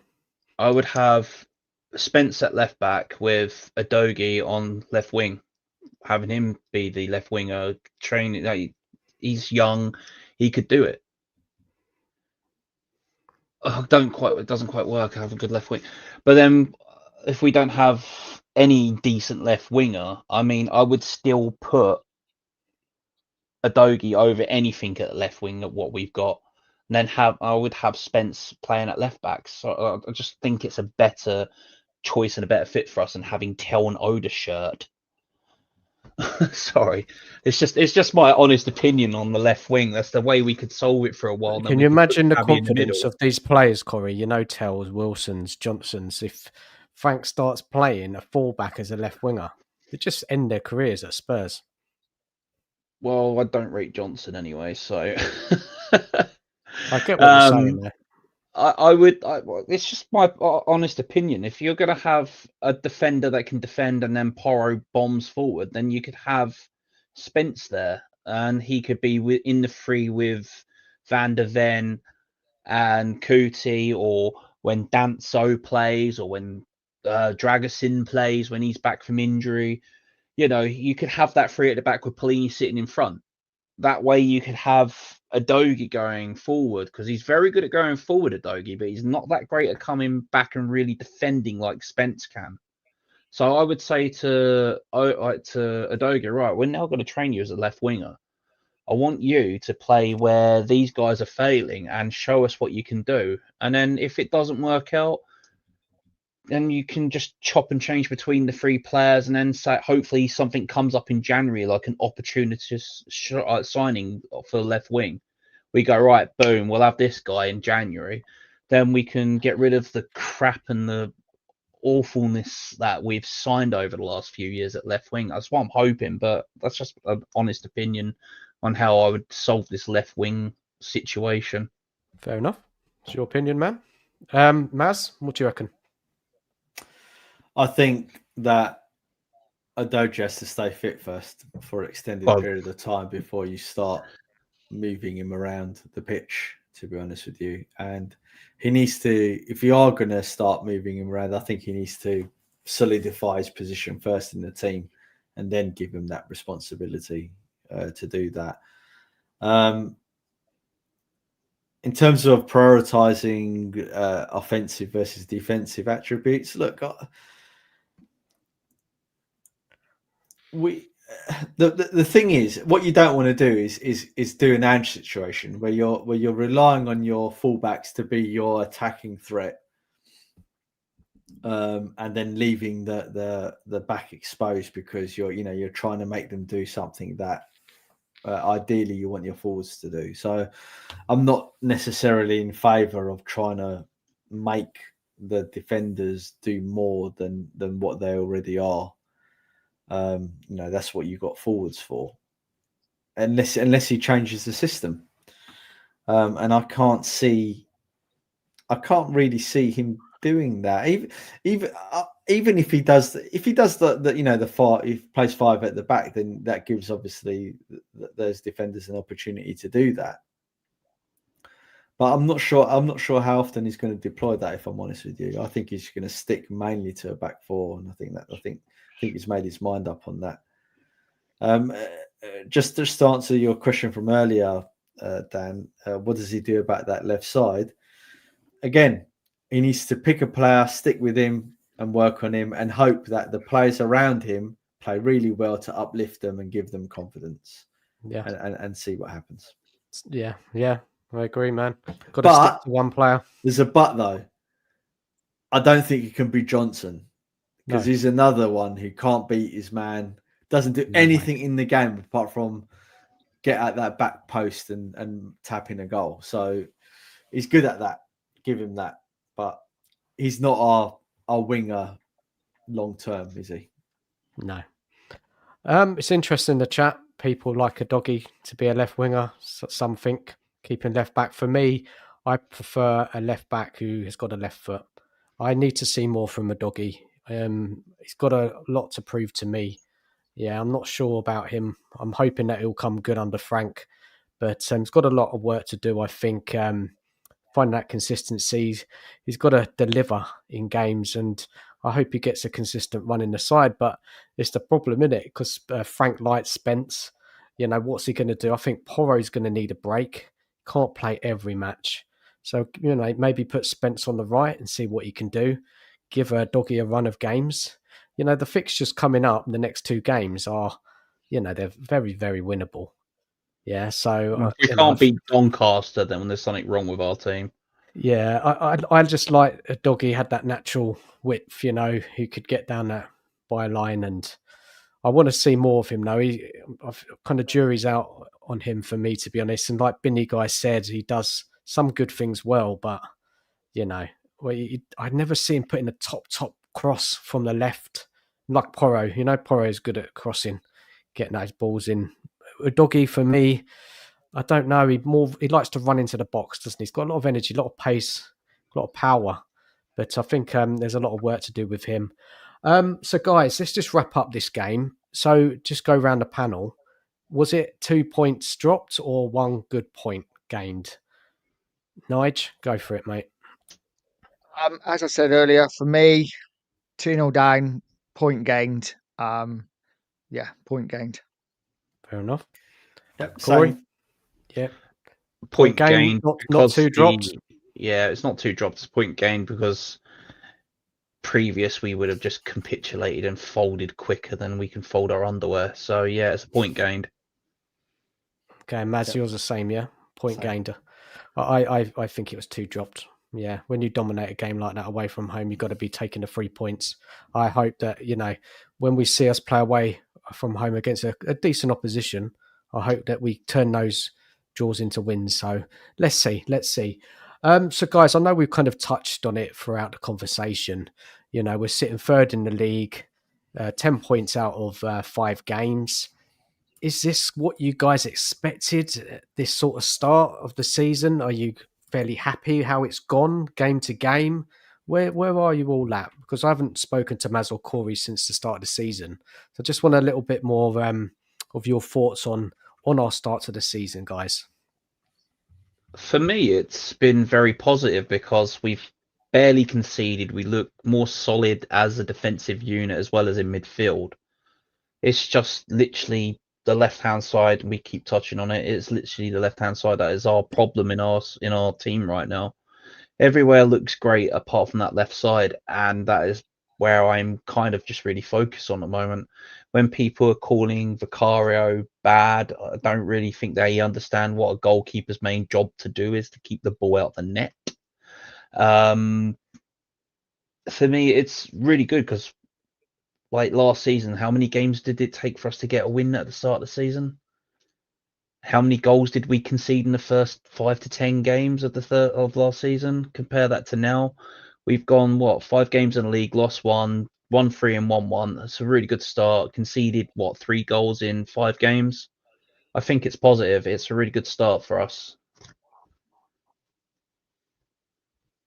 Yeah, fair enough. Maz, what do you make of it so far?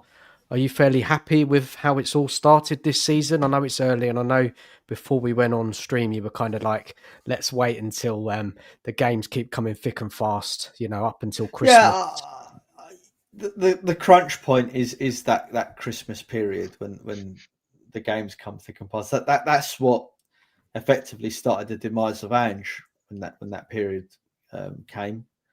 If you remember when in Pochettino's first season, the first half of the season we were quite poor, and then all of a sudden, the latter half of his first season, everything started you could start see things clicking and his philosophy coming through. So that's what I'm looking for with Frank, to see, during that Christmas period and after that Christmas period, are we really then going to start seeing his philosophy really like kick in and show positives? Look, so far so good. I'm going to judge Frank like I guess I do every manager. Well, maybe that's a little bit disingenuous. Like with Jose and Conte, because their history and their quality, I guess you give them a bit more grace. Because you trust in their experience and what they've achieved, that things will come good. If you back them and stick with them. It's a bit different with Ange, obviously, and Frank, because one is a PE teacher, and another one is a good coach.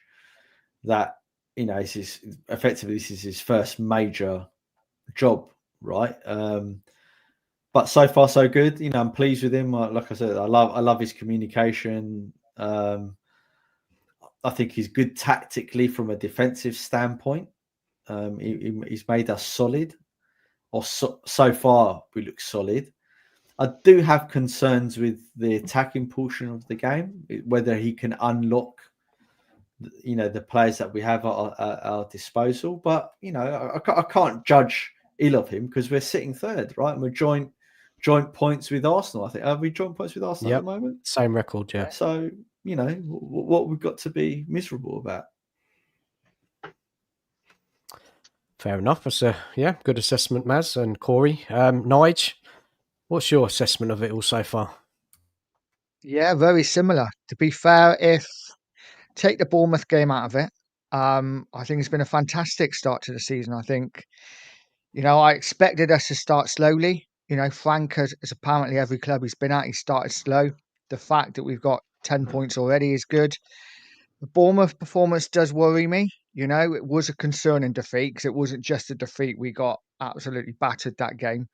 But on the whole, really positive. A lot like Maz, I am concerned about the attacking part. Big up Dexterous. That really, that worries me. That we have enough quality up there. But listen, we're in the top 3. It's been a good start to the season. A lot bigger games to come. But really happy with the start. Yeah, fair enough. Well, for me, I think it's been a solid start. I think what can I say? I called it the other day. I think we're a functional side right now. I think we're defending a lot better. There's clear structure to the side. Definitely a lot of work's gone into that defence. The positioning, Paulinia coming in has helped strengthen that midfield. Bentancur's been playing okay, I think.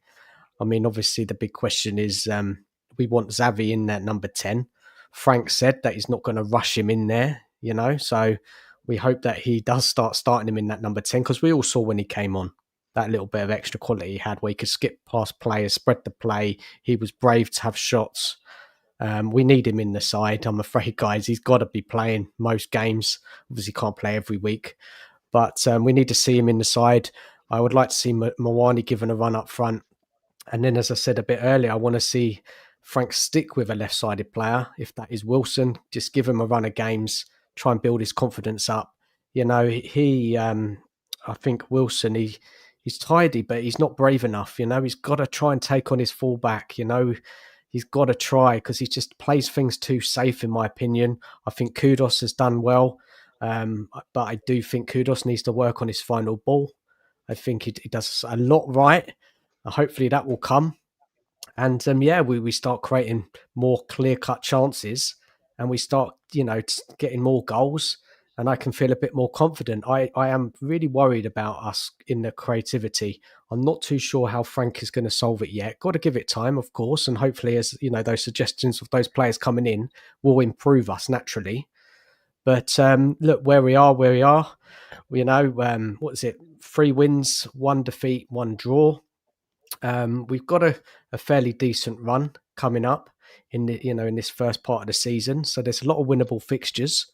So the ideal situation would be for us to kind of keep around that top 4, top 5 area coming into the kind of Christmas period, January, and then see the board invest into the squad to help us, in all these competitions that we're in. Champions League, I didn't think we were great last week.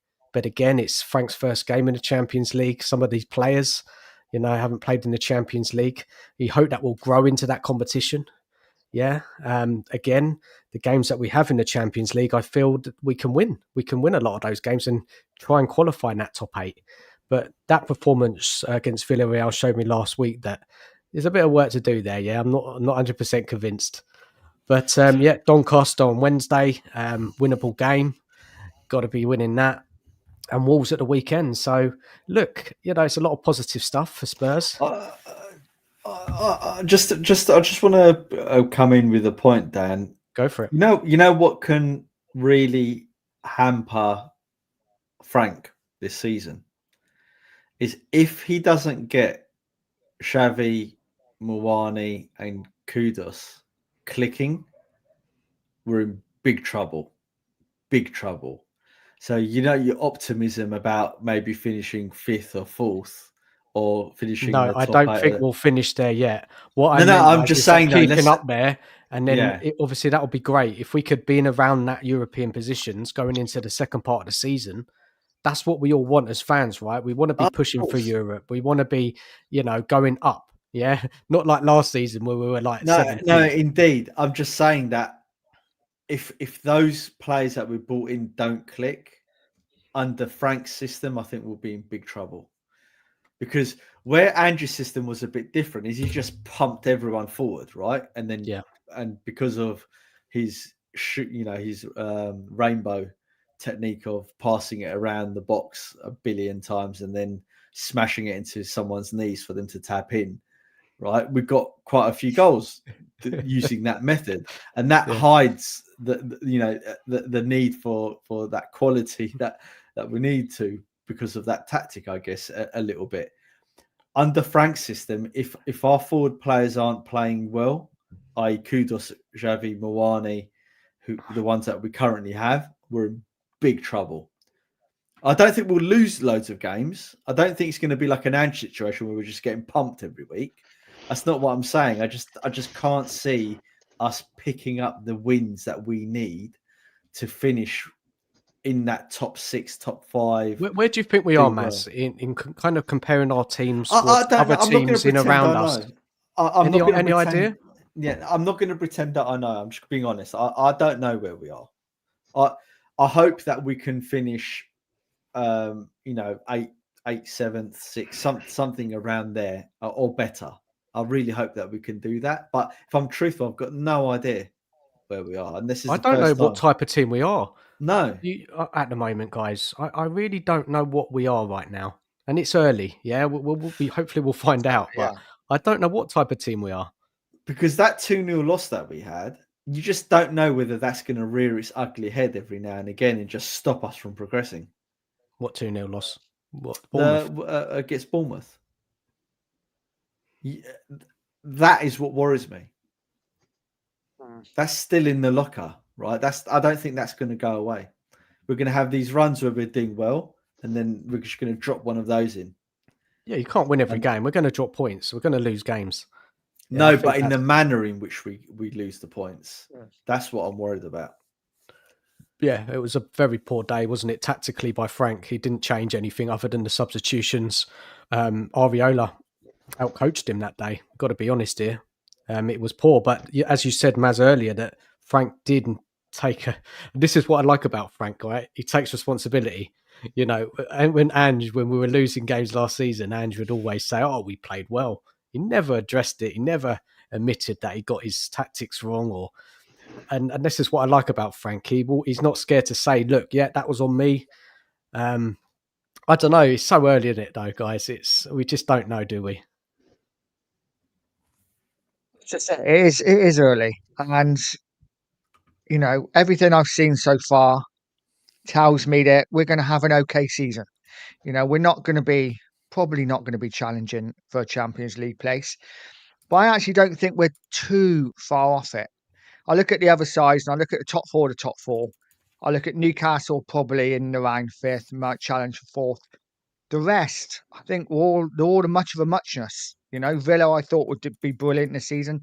They've been average so far. It is early, but I think we're up there in that top 6th, 7th. So yeah, it's going to be interesting.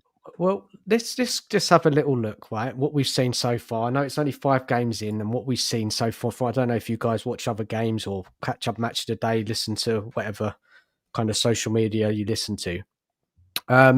Obviously, Liverpool have impressed. They've won every game. Okay, there's been some late winners, but they've got so much quality, haven't they? In that forward line, they spent quarter of a billion on their forwards. For me, they're favourites right now, right? And then you've got Arsenal. Guys,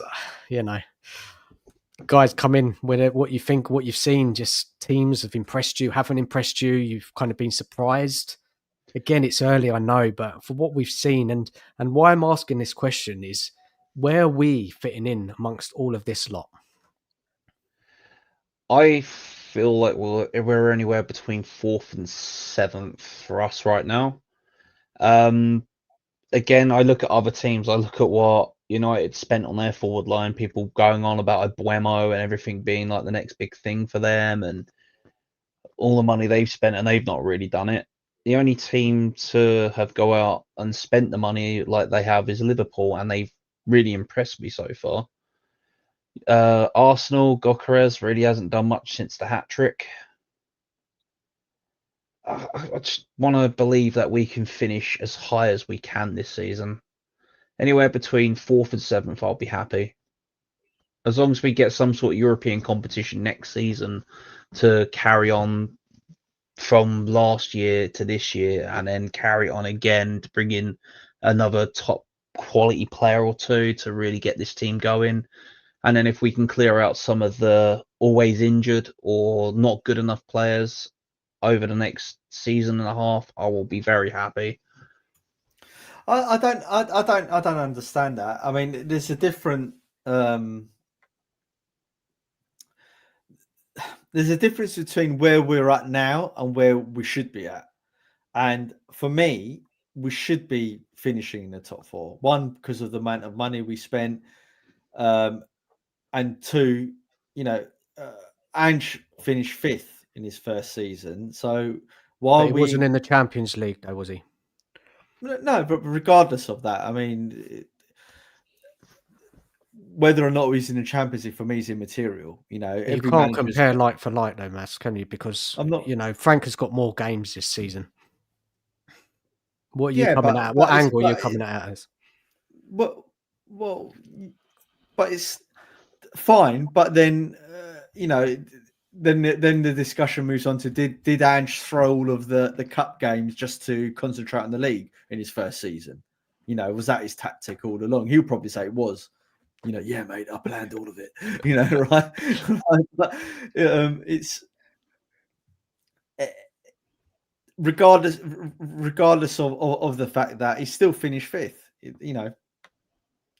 And I don't. He should have finished 4th, mate. To be honest, he should have finished 4th. Yeah. And fine, Frank has got more games. Fine, he's got the Champions League and ever. But again, why are we giving us sort of excuses for finishing lower than where we should be finishing? We've just spent 700-800 million quid. We're I think the 3rd or 4th highest spending club in the Premier League in the last 5-6 years. So why are we expecting to finish or being happy with finishing 6th? We shouldn't. I feel conned that we never kicked on from Pochettino's time. So I don't like this. I expect us to finish 5th or 6th, and I'm happy with that. I don't like that at all. We need to kick on as a club, otherwise there's just no point. We're finishing 5th and 6th and stuff, a decade ago. So we should be finishing a lot better now. We should but Maz, Frank's first season, he's come in, new signings, blah blah blah. He's picking up a lot of these Ange players that we know. A lot of those signings under Ange were, and I know we spent a lot of money on them. There's just the recruitment's not been good enough, has it? The recruitment hasn't been good in about 10, 15 years, to be honest. Yeah, so why do we expect to finish 4th, 5th, or push it any higher with that poor recruitment? I believe we should expect to finish 4th. Doesn't mean we will because of the reasons you said. Yeah. Yeah. Okay. That's the distinction I'm trying to make. I'm saying we shouldn't be happy that we're finishing 7th or 6th. We should be expecting to finish as high up the table as possible, given the stature of the club, given the amount of money we spent, etc., etc. Okay, I'll get you. But the realistic, the realistic prediction is that we will finish 6th or 7th, because that's where Levy and his cronies have left us in terms of recruitment policy, changing of managers, etc., without covering all of that stuff. I just want to pick up on Peter's comment now. I don't understand. Are we talking about Frank not winning anything, or the fact that Frank actually has a lot of respect from all his peers across all the different clubs he's been at? Or are we talking about the one guy that has only won stuff in tin pot leagues in Japan and Scotland? I'm sorry, but I've got no coaching badges, and I could coach the Celtic to a winning mentality in that piss poor division in Scotland. Sorry. Maz could do it, Dan could do it, Nige could do it, my 5-year-old son could do it with Celtic. I'm sorry. I'm wondering if that's what you mean. Well, Peter doesn't rate Frank. It sounds like he doesn't believe that he will lead Spurs to any trophies like Ange. That's how he sees it from that comment. A winning mentality. So 22 games lost in the league, 26 in total last year, and the guy had a nearly 40 game winning losing streak with us. Sorry, don't get sucked in, Corey. Don't get sucked in. Pochettino in 5 years had 40 losses. 40.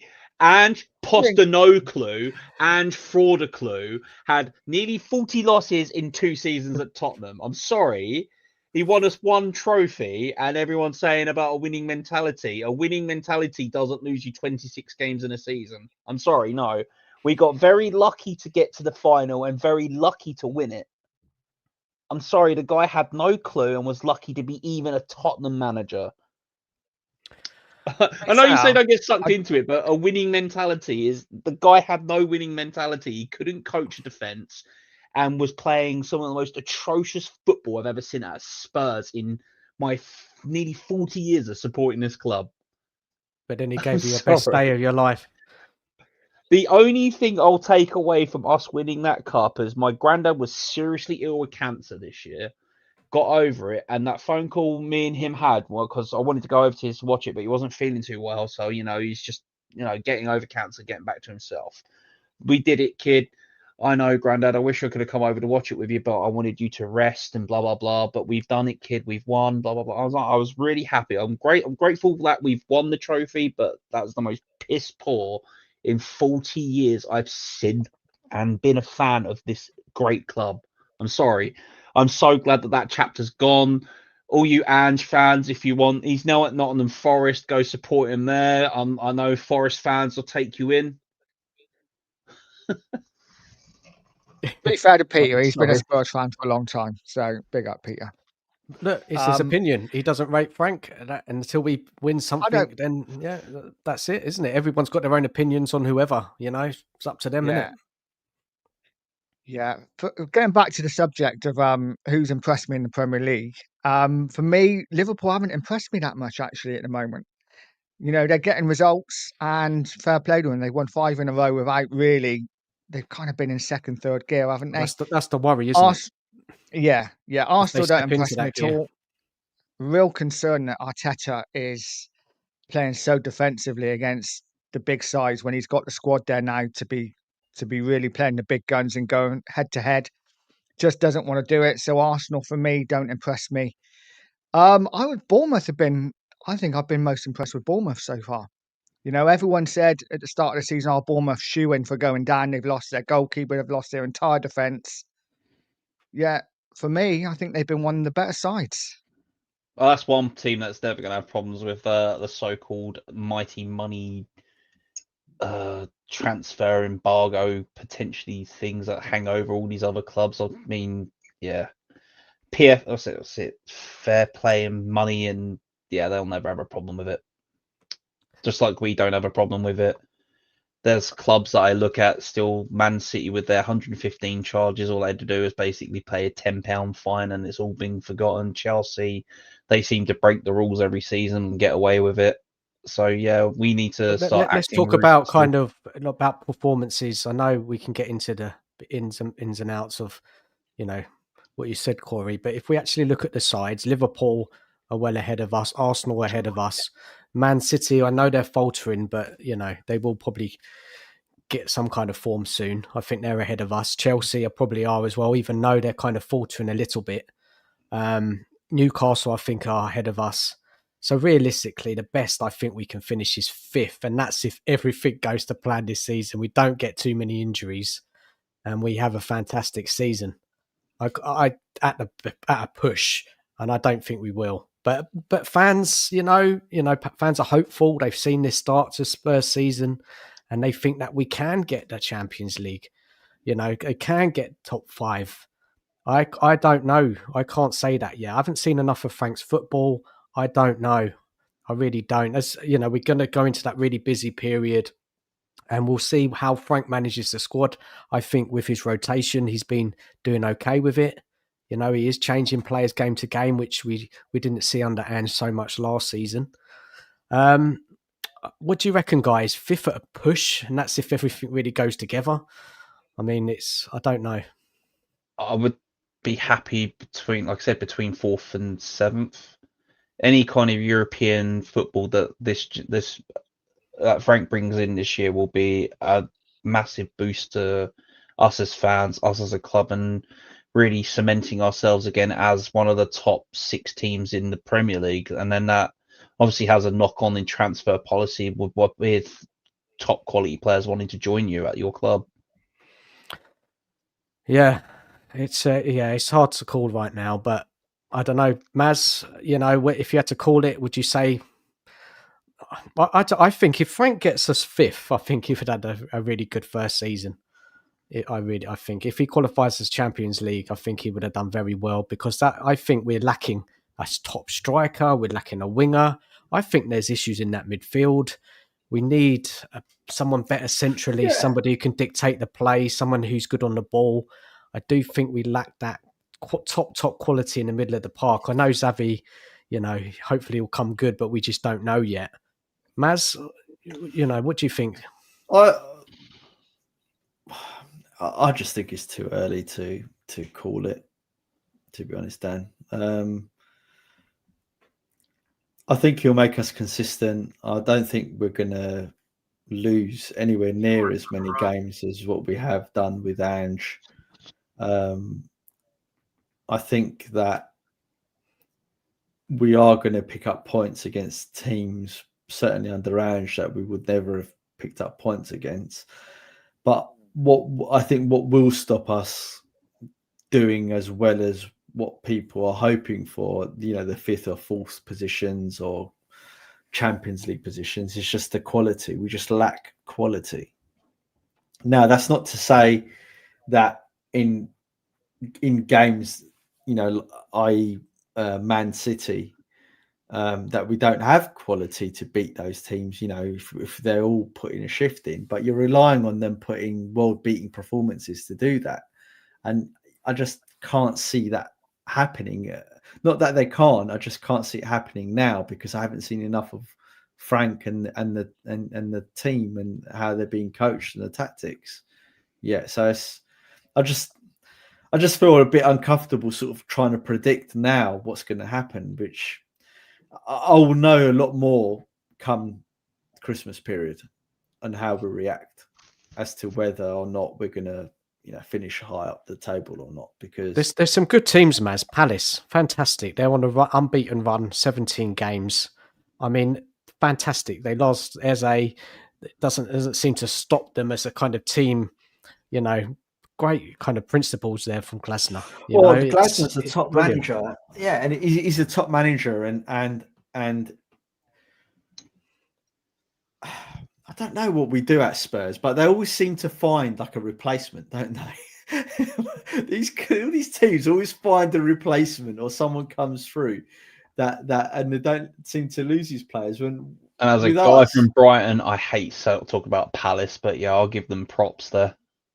But but with us, we lose Son, and we literally got like no one, no one to come in and fill his shoes. And yeah, I don't know, Dad. I don't want. It's just a bit of fun, isn't it? You know what I mean? Everybody's talking about it as fans. I'm sort of done with predicting like Spurs at the moment. It is after crazy. That season, last season with Ange, it's just like, oh god, do I have to when fans come out and say we can get top 5 nailed on, I can't make that judgment yet. I need to see a lot more. Yeah, we've got a lot of work to do. Frank's got a lot of work to do. There's so many games to play, so many games to juggle, and I don't know. It's difficult, but it's a fan, isn't it? As a fan, you can want what you want. It's your own opinion at the end of the day. So looking at kind of back to the kind of Premier League, I guess we're all thinking what Liverpool, Arsenal, and maybe City are the kind of favourites right now, guys. Yeah, and what I like about City is they gone out and addressed their goalkeeping situation quite quickly this season. They lost my main pick for Fantasy Dream League, him going off to the Saudi Pro League, by bringing in a very, very top quality experienced goalkeeper and bringing back their understudy.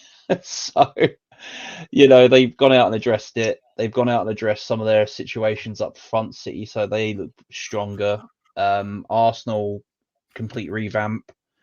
They look a lot stronger than what they did last year. Liverpool have gone completely gun-ho and signed pretty much everyone and their dog that is of top quality. So it's going to be hard to break past them three. I look at teams like when you Chelsea. say what do you think of Chelsea, Corey? Chelsea again with their 72 players. They turn up to a team. They turn up to a match with a triple-decker bus. So, Chelsea. What about their play? The way they play, Corey. I don't know if you watched Chelsea or you've seen them this season. I've seen a Maz, couple of Nige, games. anybody. What do you think of Chelsea? How they're getting on under their, under Maresca? I think they're just too. Well, I think they've got the ability. I think they will be up there.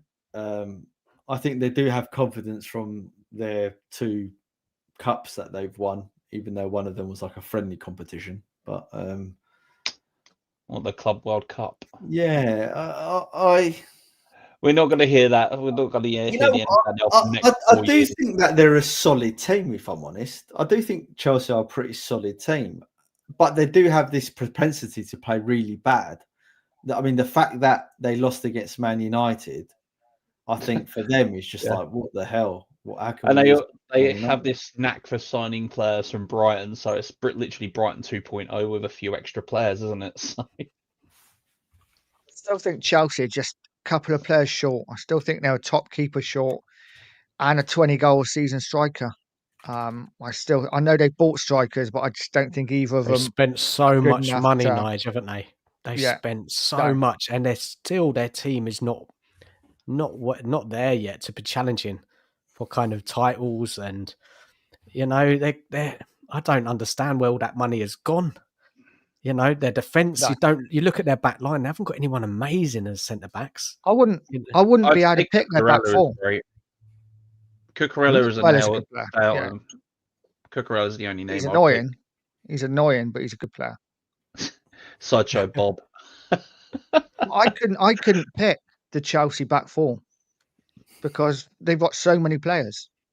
Couldn't pick them. Same I way mean, how many players in the last 4 years have Chelsea stolen from Brighton? Is it going on 5 now? They're only 6 off from the starting 11. When they lost against Man United, I texted my Chelsea mate. I said, "Oh, you have to spend another £1 billion now.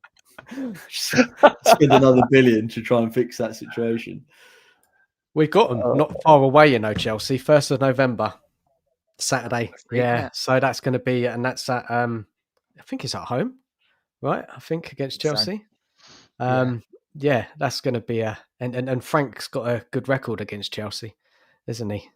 When he was manager of Brentford. So hopefully we need to start beating Chelsea again. We've not won against them in the last couple of seasons, at least. I think we've really struggled against them, especially under Ange.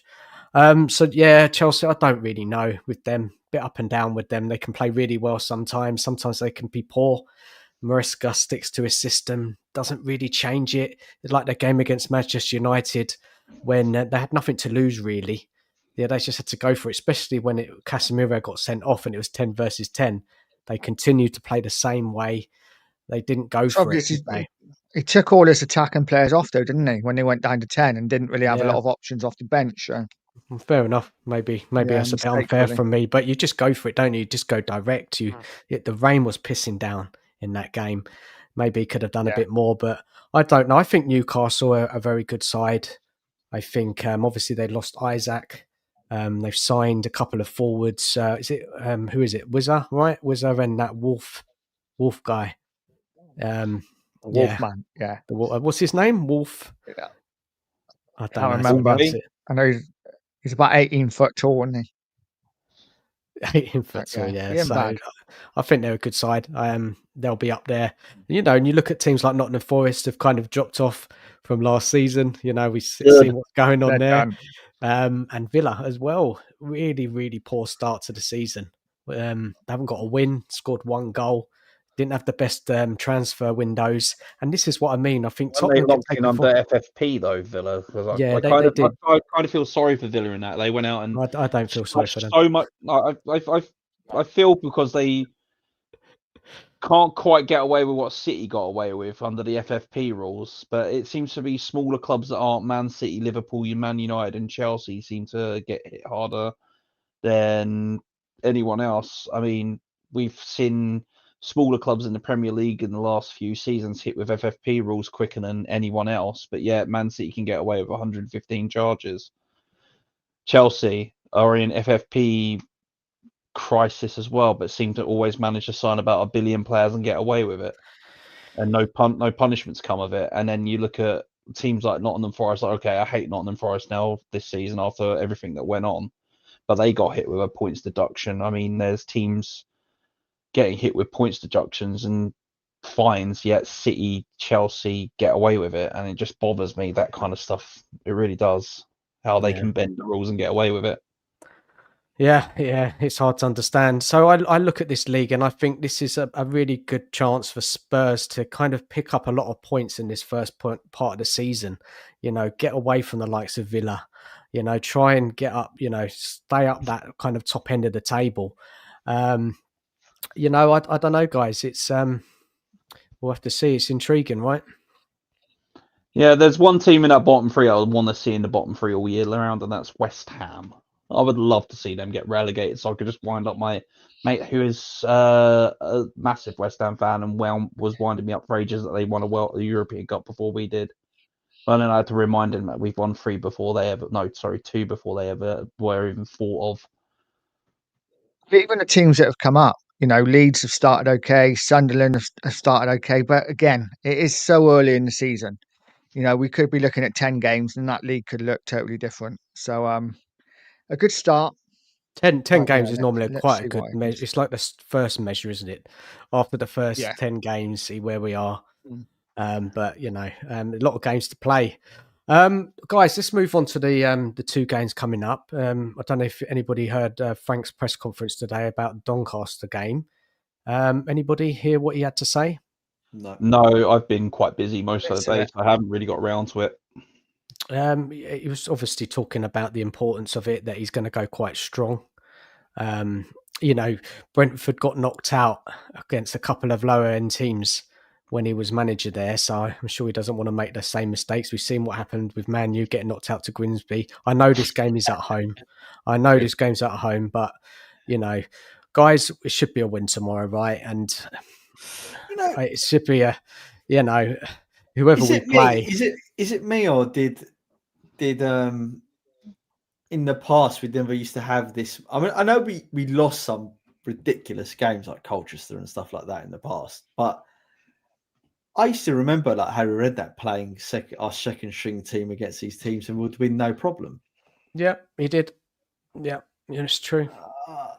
I think even Poch to a certain extent. I know Poch didn't have the greatest cup records with us, but at least we progressed to the latter stages. Then we got knocked out. Yeah, I just don't get why now all of a sudden we've got to play our full strength team against teams that really we should be breezing past with no issue. Who do you want to see then tomorrow in midfield? Gray? Do you want to see the likes of Gray, Dan, Tell? What are you looking forward to seeing play? I think you're right. Maybe we should go full strength. I'd be happy if I don't see Archie Gray for the rest of the season. No, come on, he's got to have a game, and he's here. They didn't loan him out. I think you can play people like Archie Gray and Bergvall and stuff like that, but you have to obviously mix it in with experience. That's the mistake I think we do. We sort of drop the wrong players. So do we rest Big Vic tomorrow and go and put our acquisition from last season in, or do we give Austin a game? No, you've got to play Kingsky. You can't. Kingsky. Yeah. I don't know why Austin's still at the club, to be honest. We should just get rid of him. Homegrown quota so we could play in Europe. Yeah, there's got to be another young player we can stick in instead of him. But who should he put in? I don't know. Maybe just leave in Romero. Kingsky, Danso, Romero. Yeah, something like that. Just keep the spine. Keep in Bentancur if you're going to drop him, or Palhinha, one of the two, and then play your Gray and your Bergvalls and your Odebers and your Tells and stuff like that. Otherwise, there's no point in having the squad. We moan about lack of rotation and having a big enough squad and the quality and stuff like that, but we're not playing. Tell up front, Wilson on the left, eh? Yeah. Right, Danso and Gray at the back with Spencer and Adogia as our wing backs. Johnson on the right, Odebert on the left. A bit of a struggle, I think. Tell up top. No, seriously, guys. Seriously, we've got to be winning this game. Got to be getting through. I think Davis starts. I think he'll probably start. I think Spencer probably go to right back. I think Gray definitely play. Then you'll see the likes of Sai didn't play at the weekend. Here come in, and the front three is a concern. Wouldn't surprise me if maybe Scarlett gets a start. Scarlett, is he still in? Isn't he on loan? I thought No, Scarlett went out he's on with loan. the squad. No, he's with the squad. Well, there you go. He definitely plays some part in the game anyway. Yeah, cleaning the boots Yeah. after. Well, everyone's talking about Luca Williams-Barnett, aren't they? Whether he gets any minutes. So it'll be interesting to see whether he gets on. But yeah, otherwise the team is just depressing. Let's just win the game and move on. Job done. Bing bong. Let's move No on. embarrassments. We've got to get through. No. We should be beating them comfortably with third strength team. You know, They're we should in be able to League play One. the kids and win. Yeah, they're in League One. They're doing all right in their league. They knocked out Middlesbrough, I think in the last round, 4-1 or something like that. I think they beat AFC Wimbledon as well. So that's been their route to this round. Look, it sounds like Frank, just listening from his press conference, it sounds like, he's taking it seriously. He's going to play a strongish team. And look, he talked about, competing in all 4 competitions, trying to win something. It was in the press conference, they were asking about Kulusevski, that he may be back before Christmas. What else did he talk about? Nothing too interesting, to be honest. Not really much to talk about this one. He said Mwani's still out. Oh, didn't he's he? out, yeah. He's out, yeah. How do we manage to sign another player that's always injured? I know, honestly. It's like, what the hell? It's like we brought in that Takai, didn't we? Like, how the hell do you not understand he has an underlying injury problem? Although I have watched a lot of him in Japan, Jesus Christ. We like signing them injured, don't we? He might start tomorrow, because he's back in training. Dragoshin's back in full training as well, so we might see him. Yeah. And Solanke's back in full training, so Solanke's out. I don't know. He's not playing. I don't want to see Solanke. It wouldn't surprise me if he's on the bench. To pivot slightly, it's decisions like that where you're bringing in players that are injured that Levy got the bullet for, because it always happens to Spurs. And at some point, fine, you can blame the coaching staff, you can blame the medical team, you can blame the pitches, you can blame the lovely hotel, whatever, you can blame everything. The curse of Darren Anderton. Yeah, but it's, it ultimately always falls to the guy at the top to make sure that the people he's putting in place are making the right decisions. And if they're not making the right decisions, then there's only one person to blame, the guy at the top, because that's how life works, unfortunately. Maz, is that time? Is it? You want to have a little say about? No. You sure?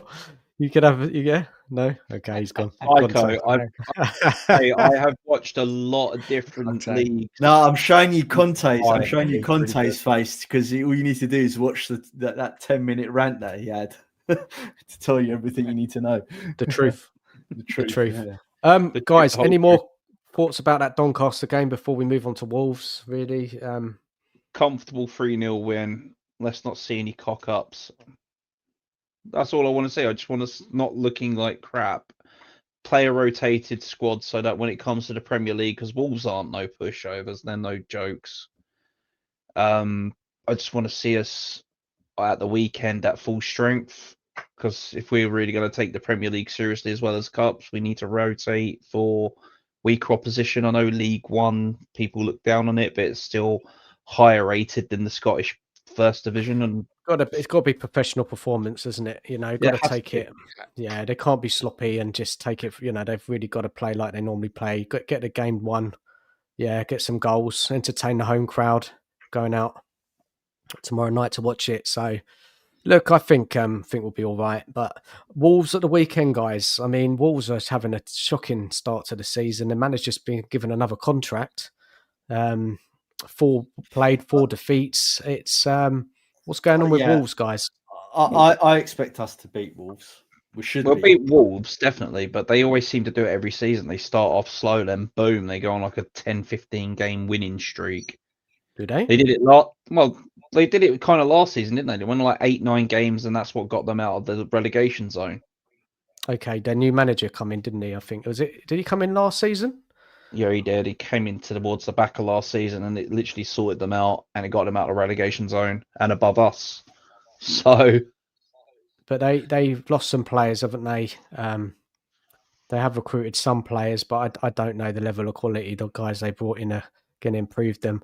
Wolves, they're going to have to start picking up some points. They're going to find himself in a relegation battle. It's not been working for them, has it? Really?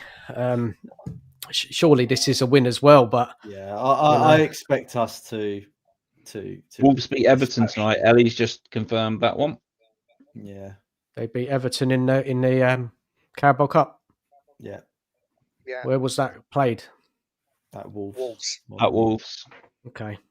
So Wolves' start to the season is they lost. They got thrashed at home against City. They lost away to Bournemouth.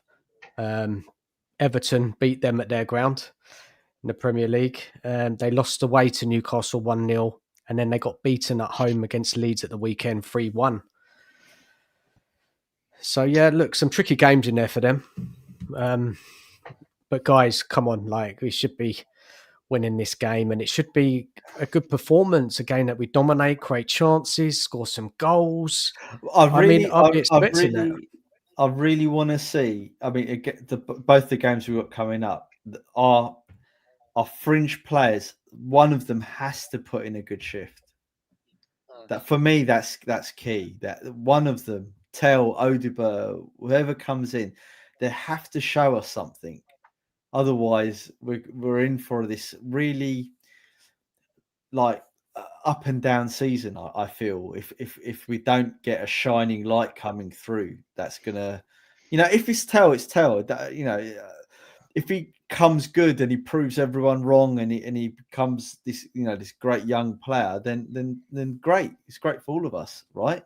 But they have to show something. If they don't show something against these poor teams, then they're just going to be another Nkudu and G and Danjuma and all those types of players that we always bring in. So what is it, Maz, you want to see from them specifically? Is it goals? Is it assists? What is it, Maz, you're looking at? What are you looking for these Let's say players? it's Tell. Let's say it's Tell as an example.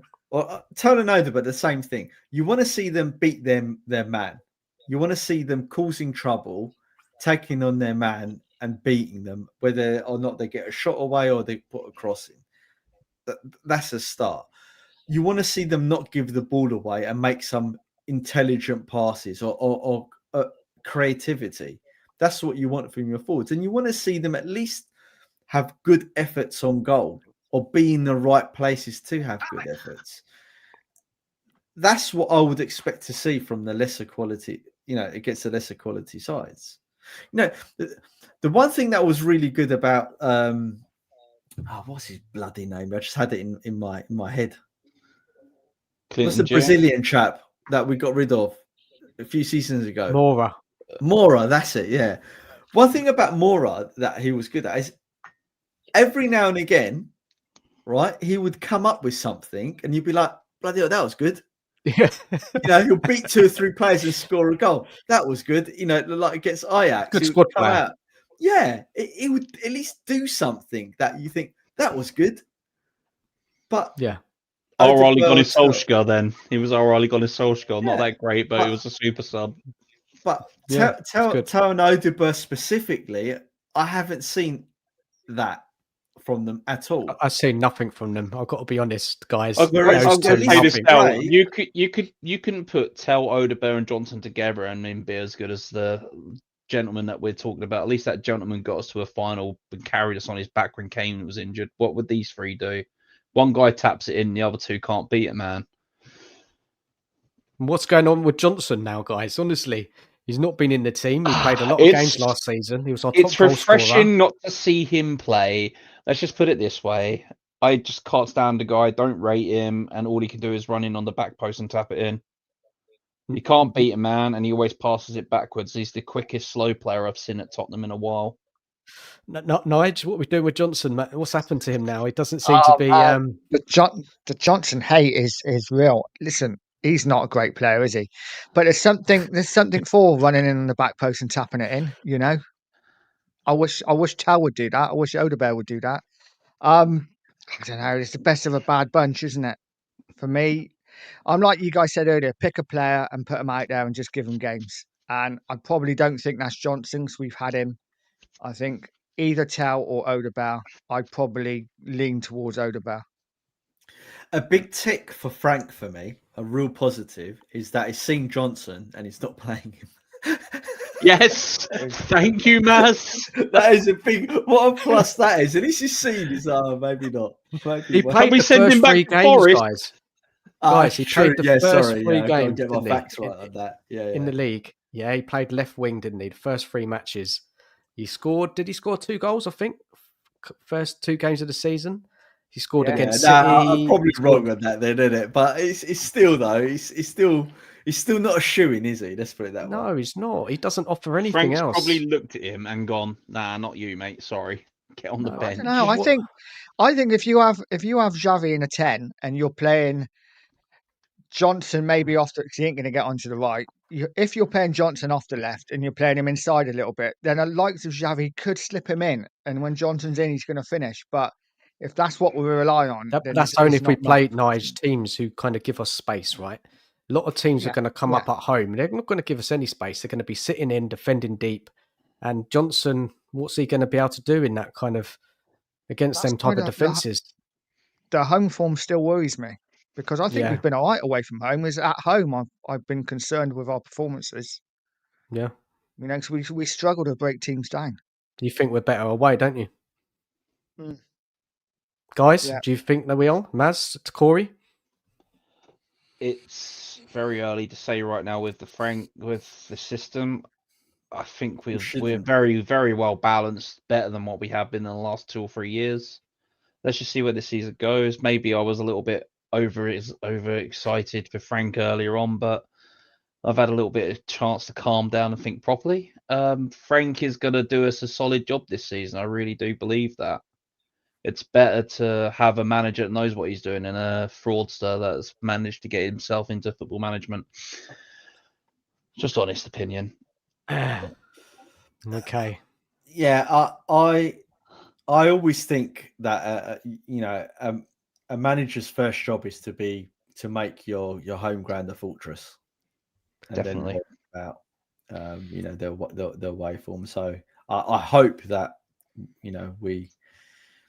we're solid at home and we make our ground a fortress. At least then, if we do get Arsenal come to the stadium or Man City or Chelsea, that we're going to put in a good performance.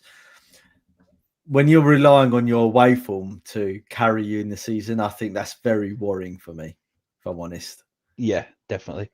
It's just the 2 performances we've had, the last 2. Obviously, the Bournemouth game where they created so many, and even the Villarreal when they created quite a few chances. That does concern me a little bit. We don't seem to give up as much away, but again, like you say, we need to be a fortress at home. We need to be winning our home games. We need ultras in the Tottenham Stadium. Sorry, we don't have ultras since the old lady was ripped down. This soulless stadium was put up. Sorry, the original fans. Sorry, what's the term now? We're now called legacy fans. Our so-called legacy fans aren't really there anymore. It's been replaced with day trippers and money spenders. Jimmy says let's sell Johnson. I think. Give him back. I think sell him. I think sell him, bring in someone Chelsea better. would. I think Chelsea would. Well, if he was playing at Brighton, maybe they would buy him. I think we should sell him. But we just hold on to them. We're going to hold on to him now for 2-3 years. He'll come to near the end of his contract. No one will want to buy him. Well, under Levy, we'll see what this new thing looks like, right? Time will tell. Maz, why are you on actually, and Corey as well? What is your what you're looking to see now? This new kind of leadership group. What are the key things for you in the next kind of 12, 18 months that there's kind of a change? They start calling them the Lewis family now and not Enoch. What are you kind of looking for, guys? Looking for better leadership top to bottom. I'm looking for this board to actually start seriously investing in this team, not the everything outside of it, like the training grounds great or a nice new multi-million-pound hotel. No, I'm not interested in that. I am interested in Tottenham Football Club. I am interested in who we sign, who we bring in, and ultimately I want to see the players that just don't cut it gone. once we start being a bit more ruthless and start bringing in proper, proven players instead of holding on to these Klingons, these deadwood players, then I'll start really getting behind this new ownership. I mean, for the longest time since I can recall, I was Levy out 18 years, and once Levy was gone, I was like a pig in shit. I was so happy that he's gone. I don't have to see his face in the stadium anymore, and I'm gonna miss Mr. Kaufman's wanker watch when he used to take the pictures and just put wanker, and then you just see it was brilliant. But like now, I just want to see proper investment, proper time spent on this club, on this team, not the surrounding Ambition, right? outside. You want to see ambition. I want to see it top to bottom, ambition from the management to the players. And if the players that we bring in meet the same ambitions as the players that we've got, and there's players that don't meet the ambition, get rid of them. Just cut them tight. If you can't sell them, rip up their contract. It's a good shout from Ellie. Sell him back to, I know you said it, Corey, as well. Yeah, sell him to. Don't sell him, give him back. Sod it. Just, there you go. Oh, you can get some money for him. A tenner and a Freddo. That's what he's worth. I think out of this, from this new, I say new ownership. It's not new, is it? It's what do you call it, Maz? This new leadership group, is it? What is it? New leadership group. That's a good way of putting it. New world order. Spending money was never our biggest problem. It's always when we spent the money and who we spent the money on. That was always the problem. Where we didn't spend the money is salaries. And we're always that club that were known for not giving the players the top salary, but we'll try and make up for it in bonuses or performance-related bonuses and stuff like that. And that's good up to a certain point. But when you start wanting to kick on from what we were, let's say a top 6 team finishing 7th, 6th, 5th, going into the Champions League, you're not going to attract the top players by trying to undercut them on their salaries. And that limits your options ultimately in the end. You combine that strategy, that transfer policy, and that budgetary policy long term, and then terms like Spursy come out because as a club you're not achieving anything. And Corey said the right word, ambition. One of my major things that I've been talking about since I've come on YouTube is showing that ambition. A lot of the leaders in the Premier League, I say the leaders, the other big owners, they're all billionaires or are multi millionaires, but they all want glory because they've made their money. They don't need more money. Obviously, they want to make money for the investors, but a lot of them are in it for personal glory. It's not as if Elon Musk, as an example, he was already the richest man in the world. Now he's the second richest man in the world, right? He's not out there just to make more money. He's out there to make his name last forever.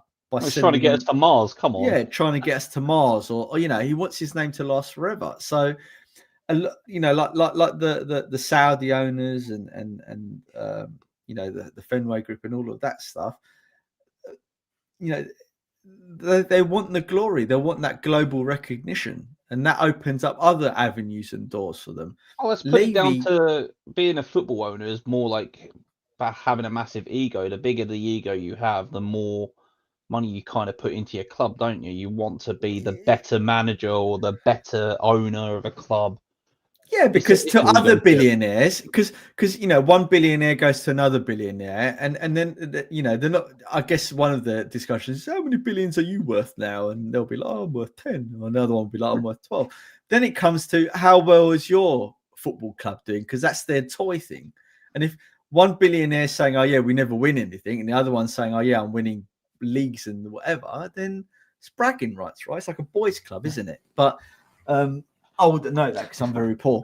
So I think what got me, what I'm getting at, sorry, Corey.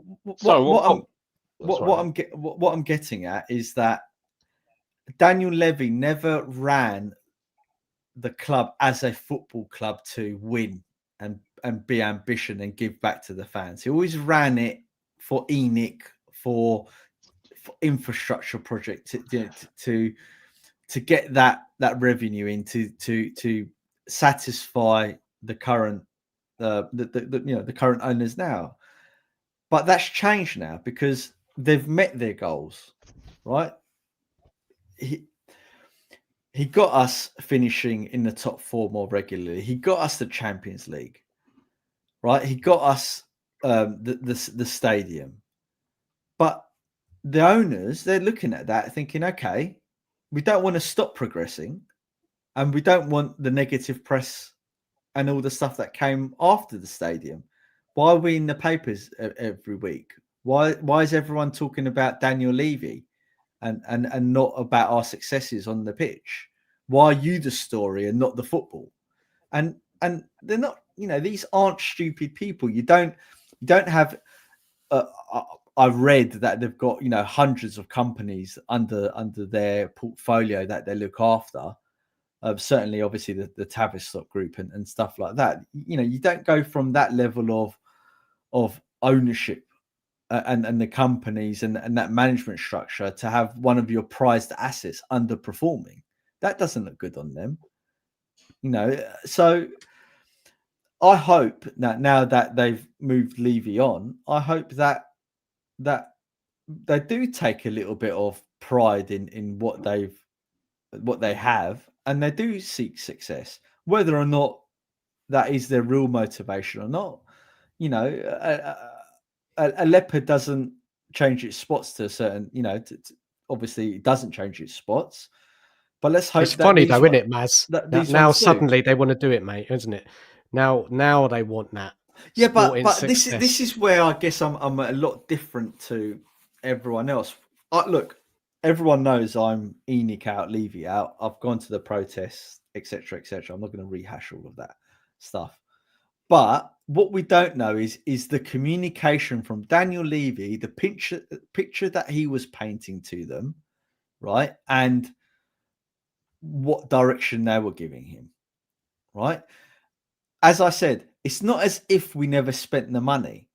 You've got to remember, from the Lewis point of view, they're thinking, okay, we've spent 800 million in the last 5 years, right? They entrust Daniel Levy to run the club. So they may be thinking, we've put in the money. Why haven't we won? And it's reached ahead. Maybe it's taken him a lot longer. Maybe because he was a family friend. Maybe because they have been in business for so long. Maybe they gave him that period of time to, because they trusted him. Why now, though, Maz? Why now? Is it because it's been 25 years? Is it? But we haven't really been doing anything for 25 years, really. No, but we have. Yeah, but this is where I agree with Sean. But we have, though, because when ENIC came in, we went from finishing mid-table to struggling, to almost getting relegated under Alan Sugar, albeit, yes, he did win 2 cups, to challenging for the top 6 and getting into Europe regularly. I think it was it 16 times out of 20 seasons?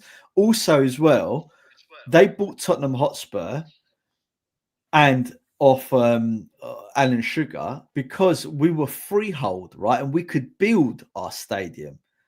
So they came in knowing that we were freehold, that we could upgrade our own stadium, and obviously they lobbied the council and the government to enable them to regenerate that whole area and build that infrastructure project. They're real estate people, right? So they know the importance of infrastructure and building up an area and stuff like that. They've done massive work in Florida on that, and in other countries in their portfolio. So maybe that was their goal, and maybe they were happy up until that point. But they're ultimately business people. You don't become billionaires by accident. Do you see what I mean? Right? They want success. They want continued success. There's no billionaire or CEO that is willing just to stay the same. Every successful person always wants to improve, always wants more. And Levy, after 2019, all we went was downhill. So they're looking at that. They gave him 6 years and he couldn't turn it around. And I think during that period, they probably had shitload of arguments and discussions as to why they weren't progressing. Who was overseeing the transfers, wasn't it? Do you know what I mean? You talk about a lot of money spent, which is very true. You know, it's been badly spent, hasn't it? Like, so Well, who was overseeing? But that's one of the reasons why you would. But that is where the Levy in and Levy out argument really comes to the fore, right? Is Daniel Levy was in charge. He was the executive chairman, right? He made all the decisions. Everything came through him. Ultimately, he was involved day to day. Don't believe all of this nonsense that he just let them pick all the players and everything. We know he was involved because it's been reported on for the last 20 years how he was a tough negotiator, this, that, and the other. He negotiated the Bell deal. He negotiated the Harry Kane deal. All of the Berbatov, not Sheringham. That was bloody donkeys years ago. Modric, etc. Right? So we know he's been involved. We know that when Harry Redknapp went to him and wanted to buy those two players, that they didn't buy the players. So I don't. He's been intrinsically involved in everything that the club has ever done, right? And when it suited him, he was involved. When it didn't suit him, he wasn't involved. So it is a complex situation, but history will look back on Daniel Levy's tenure, and aside from the statistics, i.e., where we finished in the league and the stadium, what else has he got? He's got nothing else. And that's why we've got the moniker of being Spursy. And that's why all the other clubs laugh at us. Okay. And that's why we haven't been successful even by our own standards, right? And it's even down to transfer policies with Levy as well. The way he mucked around other owners across different leagues, it just left a bad taste in us as fans as well, for him not being able to get players over the line. You've got to look at a certain player that a few seasons ago gave him a medical and he went off down the road to Chelsea. It's just been so many players that we've let go or not signed in properly because of Levy. We've had them at the club and they've not signed because of Levy. It's just left a really bad taste in all the fans' mouths, doesn't it? Like, why have you not really shown the ambition in X amount of years, but want to build a stadium and the infrastructure first and not the club? To have the success, you need to have the club first and then build the infrastructure around the club. Felt like we've done it backwards, and now we're looking at paying this stadium back for the next 30, 40 years. So that's going to have an impact on finances as well for bringing players in. And it's just that is a long-term structure. It's like a mortgage, right? It's a low interest, long-term structured loan, right? It's a good deal. That won't have any effect on us, really, to be honest with you. Or it shouldn't do anyway. But the thing is, Dan, and I'll stop on this point because I don't want to go on and on and on about it. But this question, why now? Right, that's what everyone says. Why are they suddenly interested now? Because now there's a lot more money in the game, right? Now they've spent the £700-800 million, right? And they're looking at it as businessmen saying, hold on a minute, we've spent £700-800 million and this is all we've got for it. That's what they're thinking. It's not a small amount of money, £700-800 million. It's a shitload of money, right? So they're judging Daniel Levy by that metric. They're looking at it saying, hold on a minute, you spent £700-800 million of my money and you've not, what's my return for it? Making a loss every single year since the stadium opened. That's crazy, isn't it? Even with the events, Maz, all the events that we do, all that income coming in, we're still making a loss. But they're looking at it thinking, hold on, you sold Harry Kane for 90 million, yet you've bought this kid for 45. No, but it's things like that. This is not. I know to us where we're so far removed away from the money that we think, oh yeah, what's 30 million, 40 million, and all that. So, but These billionaires become billionaires because they count every penny, right? And they don't want to lose money like that. So it's for me, it's obvious why they got rid of him, and it's obvious why they're taking an interest now. So it's a business decision, as where you're going. It's a business decision. Yeah, I'm going to caveat it. They might, all of this positive press that they've given about how they want to win, and of course they're going to say that. And they're not going to come in and say we're going to carry on exactly as we were before, are they? They're not going to say that, obviously, right? And it might be gearing up to sell the club, but we won't know that until a passage of time has happened. Right, so you can only judge them by what they do now going forward. But history's shown us that nothing's really going to change. So until they show us something new, my position hasn't changed. I'm still eating it out. I'd rather get someone else in. But if they do good, then you have to say, fair enough, you've done well. But what is that good then? What is that though? What does good look like? Yeah. Well, we have to start. As what Corey said, showing ambition, signing that better quality player that we feel that we should be signing as Tottenham Hotspur. Let's have it right. We are one of the biggest clubs in the world. Financially, we're one of the biggest clubs in the world. There is no reason why we're not signing players befitting of that stature. Regardless of what anyone says, there's not a lot of clubs in the world that can draw the consistent support that we've got, the revenues that we've got, having 300 fans outside the stadium when you win a cup. Right? There's not many teams that can do that, but Tottenham can. Are we as big as the elite teams? No, we're not. But there's no mean feat being just below those elite teams. You know, Man United's, Liverpool's, Real Madrid's, Barcelona's, Bayern's. You know, there's not. Granted, we're Chelsea a sleeping giant, mate. We're a sleeping giant. We are. Granted, Chelsea in the last 20 years have surpassed us in their achievements and everything, but we've got the history that shows that we're a big club. You know, so yeah, maybe I'm being a bit idealistic and looking back with rose-tinted glasses, but I want them to show the ambition. If they're spending the money bringing in top players, then I wouldn't. If Levy done that, I wouldn't have complained because he tried. But the fact that he didn't try is what irked me. And Corey said it's ambition. They've got to show the ambition, the willingness to want to win. Well, football is about ambition, but this is another thing that really got me with Levy. Every season, he would make sure his £3 to £5 million went in his bank account. Every season, for the lack of ambition that bald fraud gave us. I just want to see something like when we're linked to a player. I don't want to see the buzzwords we're monitoring, we're looking at. If we're going in for these players, go in early. Don't leave it 2, 3, 4, 5, 6 weeks down the line. What was it? It was about 6 weeks after Maddison got injured that we actually signed somebody. You know, it shouldn't take us 6, 7 weeks after a player's gone down.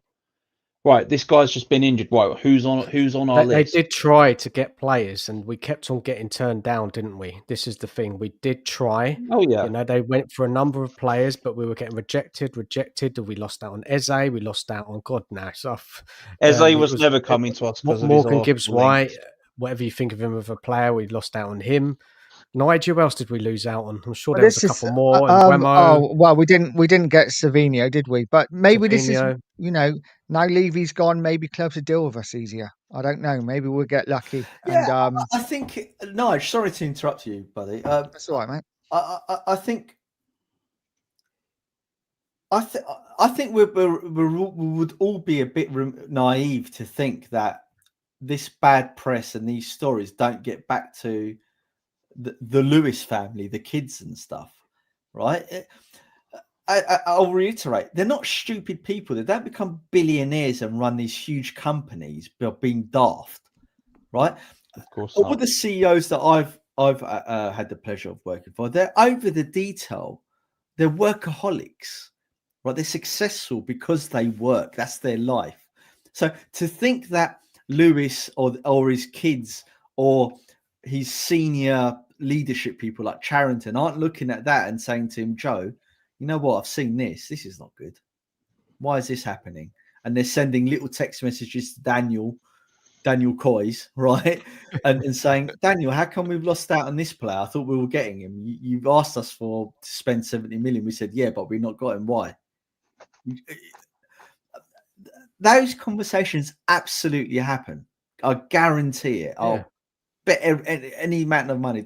Those conversations happen. Just because they're not in the limelight and they're in the Bahamas doesn't mean they're not hearing about this stuff. You know, I guarantee you, every morning they're getting an update. What's happening with Tottenham, or every month, what's happened, what's the good, what's the bad. You know, is this project finished? Is that project finished? Of course they are. Otherwise, they wouldn't be as successful as they are as business people. Yeah, I mean, it just has to take now. Like, the old regime has kind of gone. You know, Cullen's gone, Levy's gone. Just need Enoch to go. Lewis, he is the main shareholder. If I've got my data or everything that I know of, like shares, he is the main shareholder, is he not? Yeah, Enoch. Yeah. So like, he has to now really push the boat out and show 100% commitment to the fans, the club, the badge, the heritage of Tottenham. We go around calling ourselves a top 6 club for a reason. We've won the 6th most amount of trophies in the Premier League or the history of English football. That's right. We were the first English club to win a European Cup back to back. It's not the history is there. It just needs to be built upon with people that understand this club properly. I just want to address something because I've been meaning to talk about this, as you know, Dan, for quite a while. It's your time, man. Right? It's your time. Right. Athelstan says, "Oh, I don't think changing the head of the Vampire is going to make much difference." And then he goes on to say, "The saving grace for THFC is the manager. Okay, it's not logically coherent, because why would you think that changing a manager and/or, let's say, a director of football and stuff is going to have such a dramatic difference, yet changing the chief executive, the CEO of the club that makes all of the budgetary decisions, all of the hires, how the club is structured, the ethos of the club, etc., that isn't going to make a change, right? That's going to make more of a change than any manager and/or coach to a certain degree. Longer term, you mean, Maz? Is longer it? term, absolutely. Right, because every CEO, there's no two CEOs that are the same, right? The owners might be the same, right? The key investors, the owners of the shares might be the same, right? But the people that actually steer the ship and captain the ship, i.e. the CEO at the top, can make a massive difference to how the club is run, purely by messaging, mentality, how they view risk, what budgets they give to their departments, and the transfer budget as an example, the coaches they hire, the mentality they look for, the attributes, etc., to insinuate that changing the CEO of an organization won't make any difference to the club, or just removing Levy and putting another CEO in his step won't make a difference to the club. It's nonsense, because look at what happened to Brighton. Barber left Spurs, went to Brighton. He transformed them as a club. He's not the owner of Brighton. Well, let's put it this way: as a kid that grew up through their youth system, Brighton, they nearly didn't have a team in 95, 96 to support. Well, I don't support them, but I played for the youth team. There was not a club there nearly all that time ago. The only reason why Brighton still exists is because they managed to avoid relegation in Division 3 all that time ago. And then changes, things happen. You had the ex-Chelsea guy come down. He steered it for a little bit and then sold off to Bloom. Bloom has basically really revamped Brighton from top to bottom, stadium, everything. He has brought the stadium himself on his own back from his winnings and his companies. So Bloom has a lot of respect for people down here in Brighton for what he's done for the club and kept us in the Premier League. Well, not us, but kept Brighton in the Premier League. So as a Tottenham fan looking at Brighton, I have a lot of respect for Bloom for steadying the ship for Brighton. So that's a good owner. You got other good owners at Brentford because, you know, the Brentford Brighton thing was like a running thing, wasn't it? They used to be mates, and then they had an argument of falling out, and they wanted to see who did better.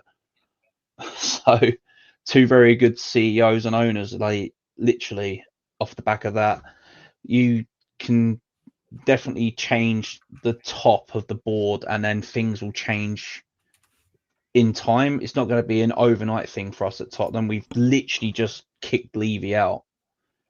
We should have done it ages ago. Then we might have actually had a better transfer windows over the last couple of years. But ding dong, the guy's gone. You know, let's move on. The past is now the past. I can put Levy to bed, like I'm now starting to finally put the whole Ange thing away. You'll get there. You know, I'm getting there. It's like a bad breakup, isn't it? It's like I've just broken up with Ange. How am I getting over it? It's like that jokey picture of like Wolverine stroking the picture, you know, like it's just Ange there and I'm Wolverine. There's just so much that has gone on in this club in such a short period of time before the transfer window. It's a lot happened, isn't there, since the summer? A lot's happened. The summer, Cullen's gone, Levy's gone, Ange is gone, Munn's gone. Well, you know, like all these people that kind of look like a negative influence on our transfer business and dealings with other clubs has gone. It's been swept away in that sense. Like, thank you for your vision of what Tottenham is. Here's your future endeavours. Good luck to you, basically. Get out the door. Let's bring in the kids. Well, they're not kids now. They're in their 60s, like Lewis's kids now. They're older than me.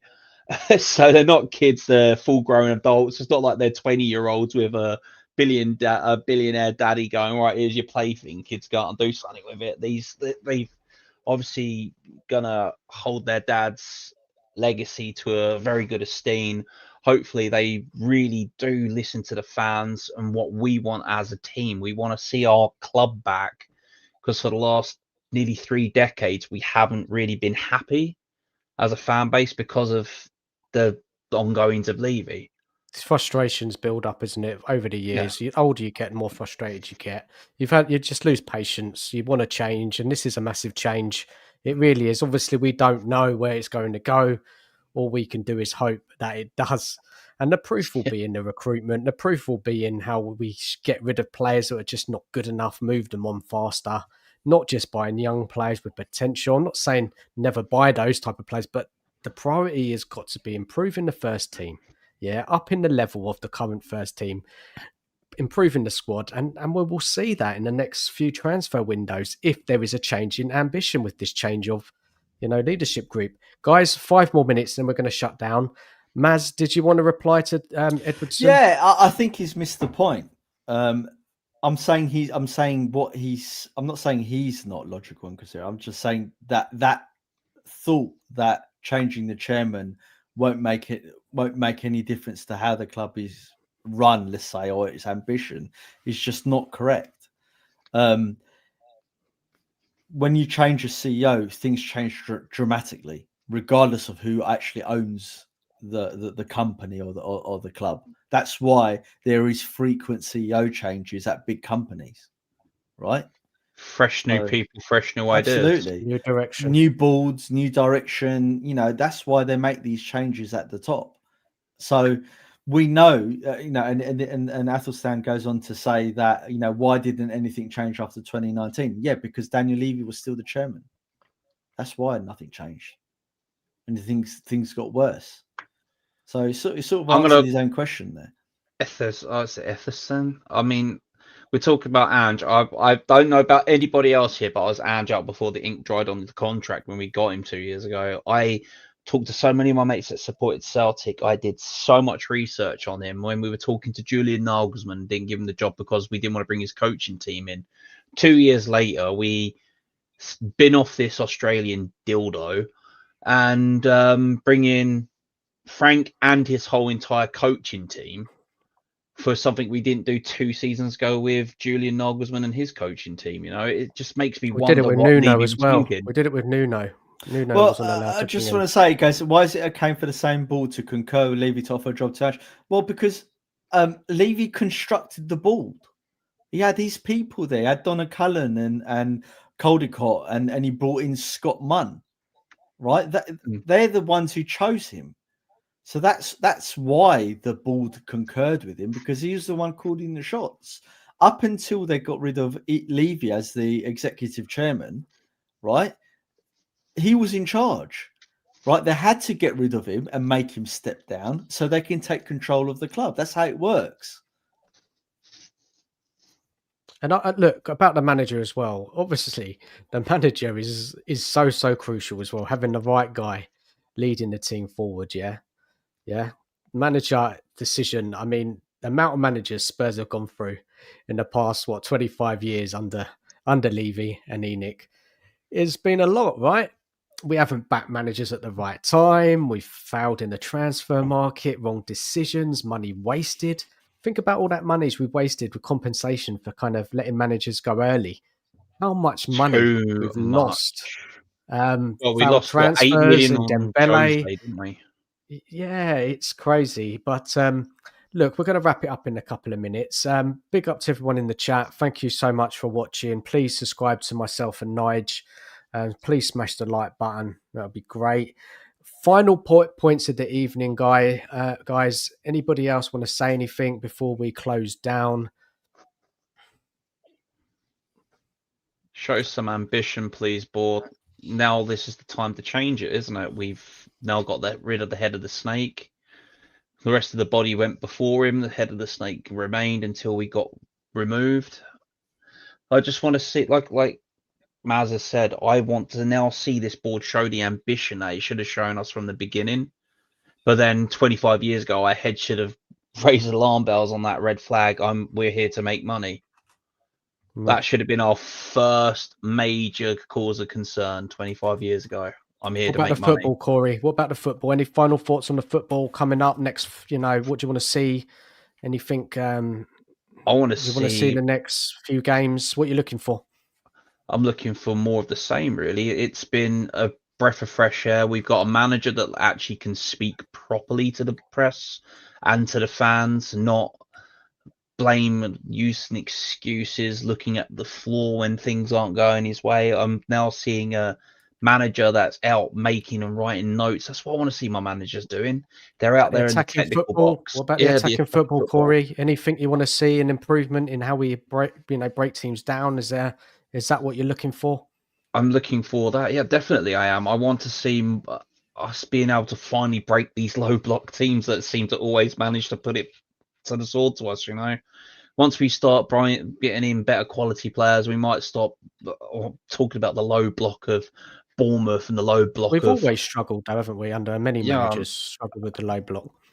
Definitely, but I mean, if we're going to have this board now showing the ambition and bringing in the players that are of a better quality than what we have, like the Zabis, like the Kudoses, you know, these players actually excite me.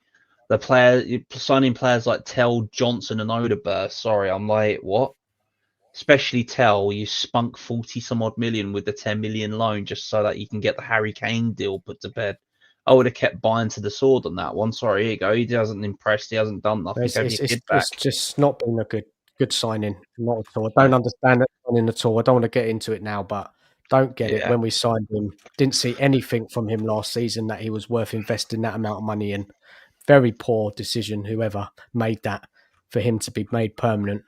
Very disappointing. I felt the money could have been spent elsewhere on a better player who's going to give us something now what we need. And we can all clearly see left side is a massive problem, and it's going to be a problem until January. Nige, final thoughts of the night, mate? Anything you want to say? Just very much more the same. Listen, this isn't going to happen overnight. This is a slow process. You know, we've not got the squad yet. For me, yeah, it'd be great to see good football. I just want to see winning football at the moment. And let's have a good season. And Maz, final thoughts from you, mate. Yeah, all good. I think great start to the season. I think we look solid. You know, I like Frank. I like what he's doing so far, but I will judge him obviously as you know, time goes on. You're allowed to criticise, Maz. You know, a lot of people. I don't think. We're allowed to criticise performances. We are allowed, when we play well, we talk about it positively. If we have a bad performance like Bournemouth, we're going to criticise, and there's nothing wrong with that. Yeah, this is what we do. I don't think I've been overly critical of Frank himself. Like I said, I'm more critical of the individual players that have historically been at the club, and again, that's not his fault, right? That's just, you know, they're there at Spurs. But you know, we have to give him obviously time to turn it around. You know, you got to, like we did for Ange, you've got to give him like the first year to see what's what, unless obviously things go dramatically bad. But I don't think that will happen under Frank. And we have to make sure that he gets the right backing. You know, if he's the guy to take us forward, he has to make sure he gets the right backing. But so far, so good.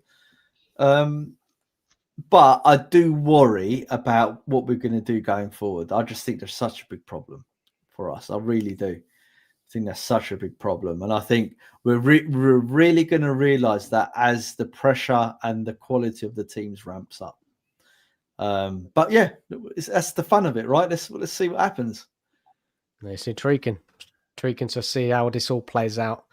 Yeah, great stuff, guys. Well, thank you, everybody. Maz, Corey, Nige, everyone in the chat who stayed with us throughout the whole evening. Massive thank you to you guys. Thank you so much, and for all your comments and everything. Please subscribe if you haven't. Like the video. We'll be back next week, but we got that same problem again, Nige. Champions League night. Yeah, Champions League, yeah. So we'll probably go live straight after again.